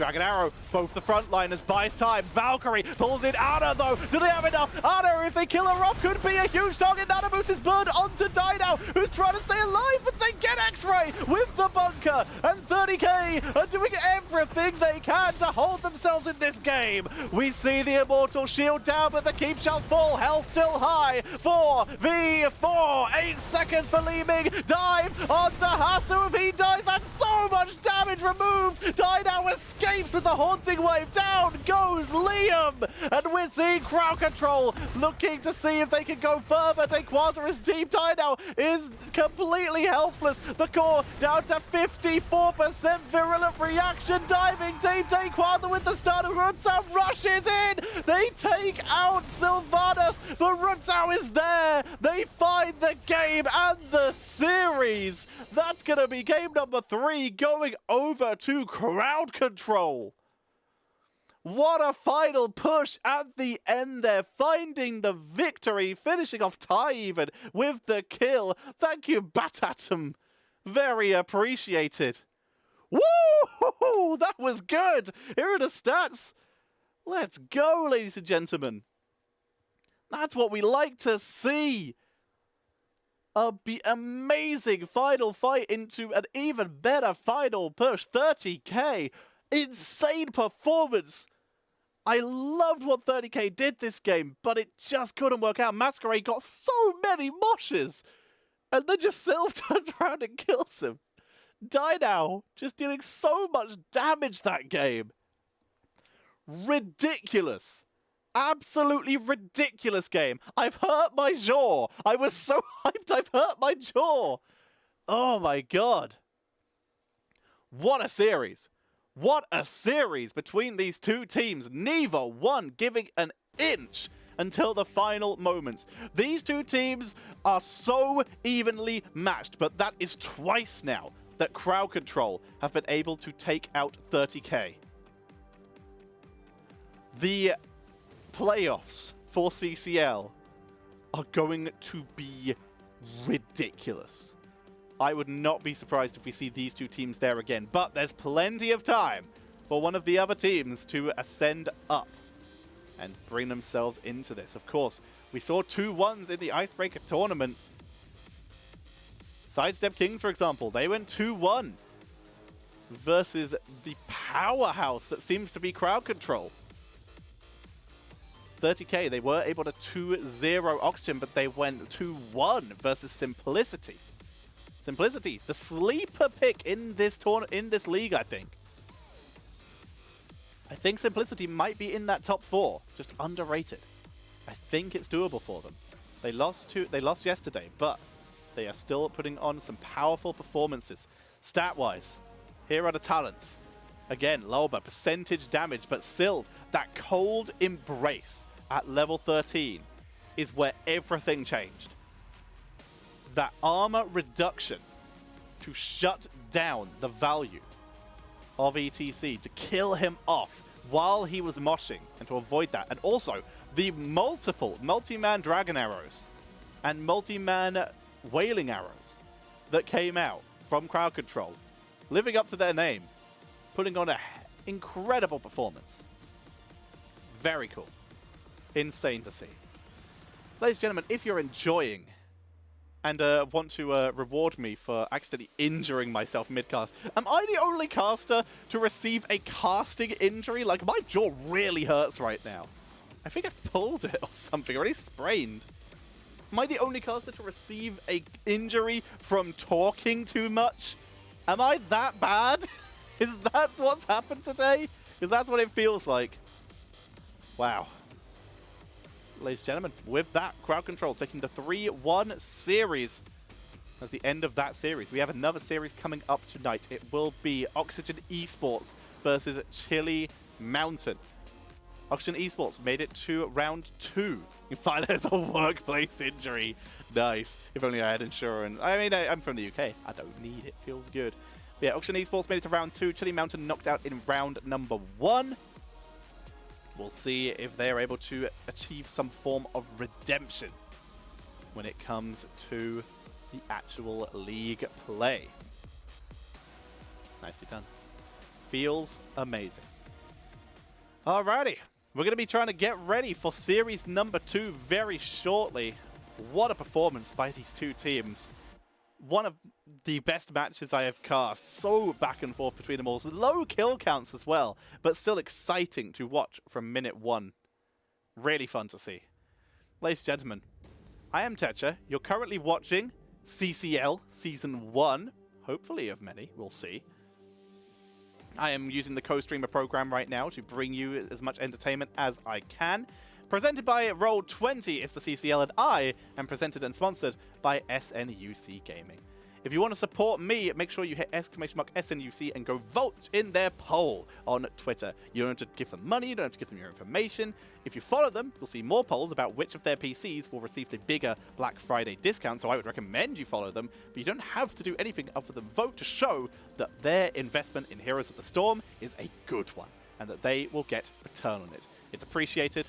Anything you can do is good. If not, maybe consider dropping a subscription to reward my foolhardiness. And of course, if you are feeling saucy, maybe drop a donation using the link below or via bits. It is appreciated. I'm just changing the logos around for stream. It's Oxygen on the left, because I will go on a quick break between the series. Chilly Mountain on the right. Change the names, of course. I'll go on a quick break to run to the bathroom. And when we come back, we will have series number 2. Feels good, team. There's no timer, so I'm just going to have to go and then come back, which is going to be fun. Alrighty, let's just see how that looks. But again, if you're enjoying, please consider supporting. Subs, donations, anything like that to help me afford my food and shelter addiction. It's a horrible addiction. I really need to get off the stuff, but right now, I just can't put it down. It's too good. Oh, this logo has sort of white background? Who put a white background logo there? I'll fix that next time, but right now, unfortunately, Oxygen are going to have a white background logo. Unless I key out the white. That's something I can do that sounds like a terrible idea. Color key. Custom color. Select. White. Oh, that worked really well. That worked super well. Hell yeah. Awesome. Feels good. All right, fix their logo. Awesome. Well, ladies and gentlemen, I'm going to head onto a break so that I can use the bathroom before the next game. If you enjoyed yourself again, please consider dropping a sub or a donation. Show that you appreciate some of the hard work I'm putting in, and allow me to keep doing this wonderful casting life. I have missed casting so much. I still do it. I haven't disappeared or anything, but it's so much fun. Every time I stop, I feel like I'm missing it. For now, though, I'm going to head to a break so I can run to the bathroom. Don't go anywhere. We'll be back with series number 2, Oxygen Esports versus Chilly Mountain. Be back in but a moment. And Chillrogue, thank you for the 5 bits. Let's see you all in a second.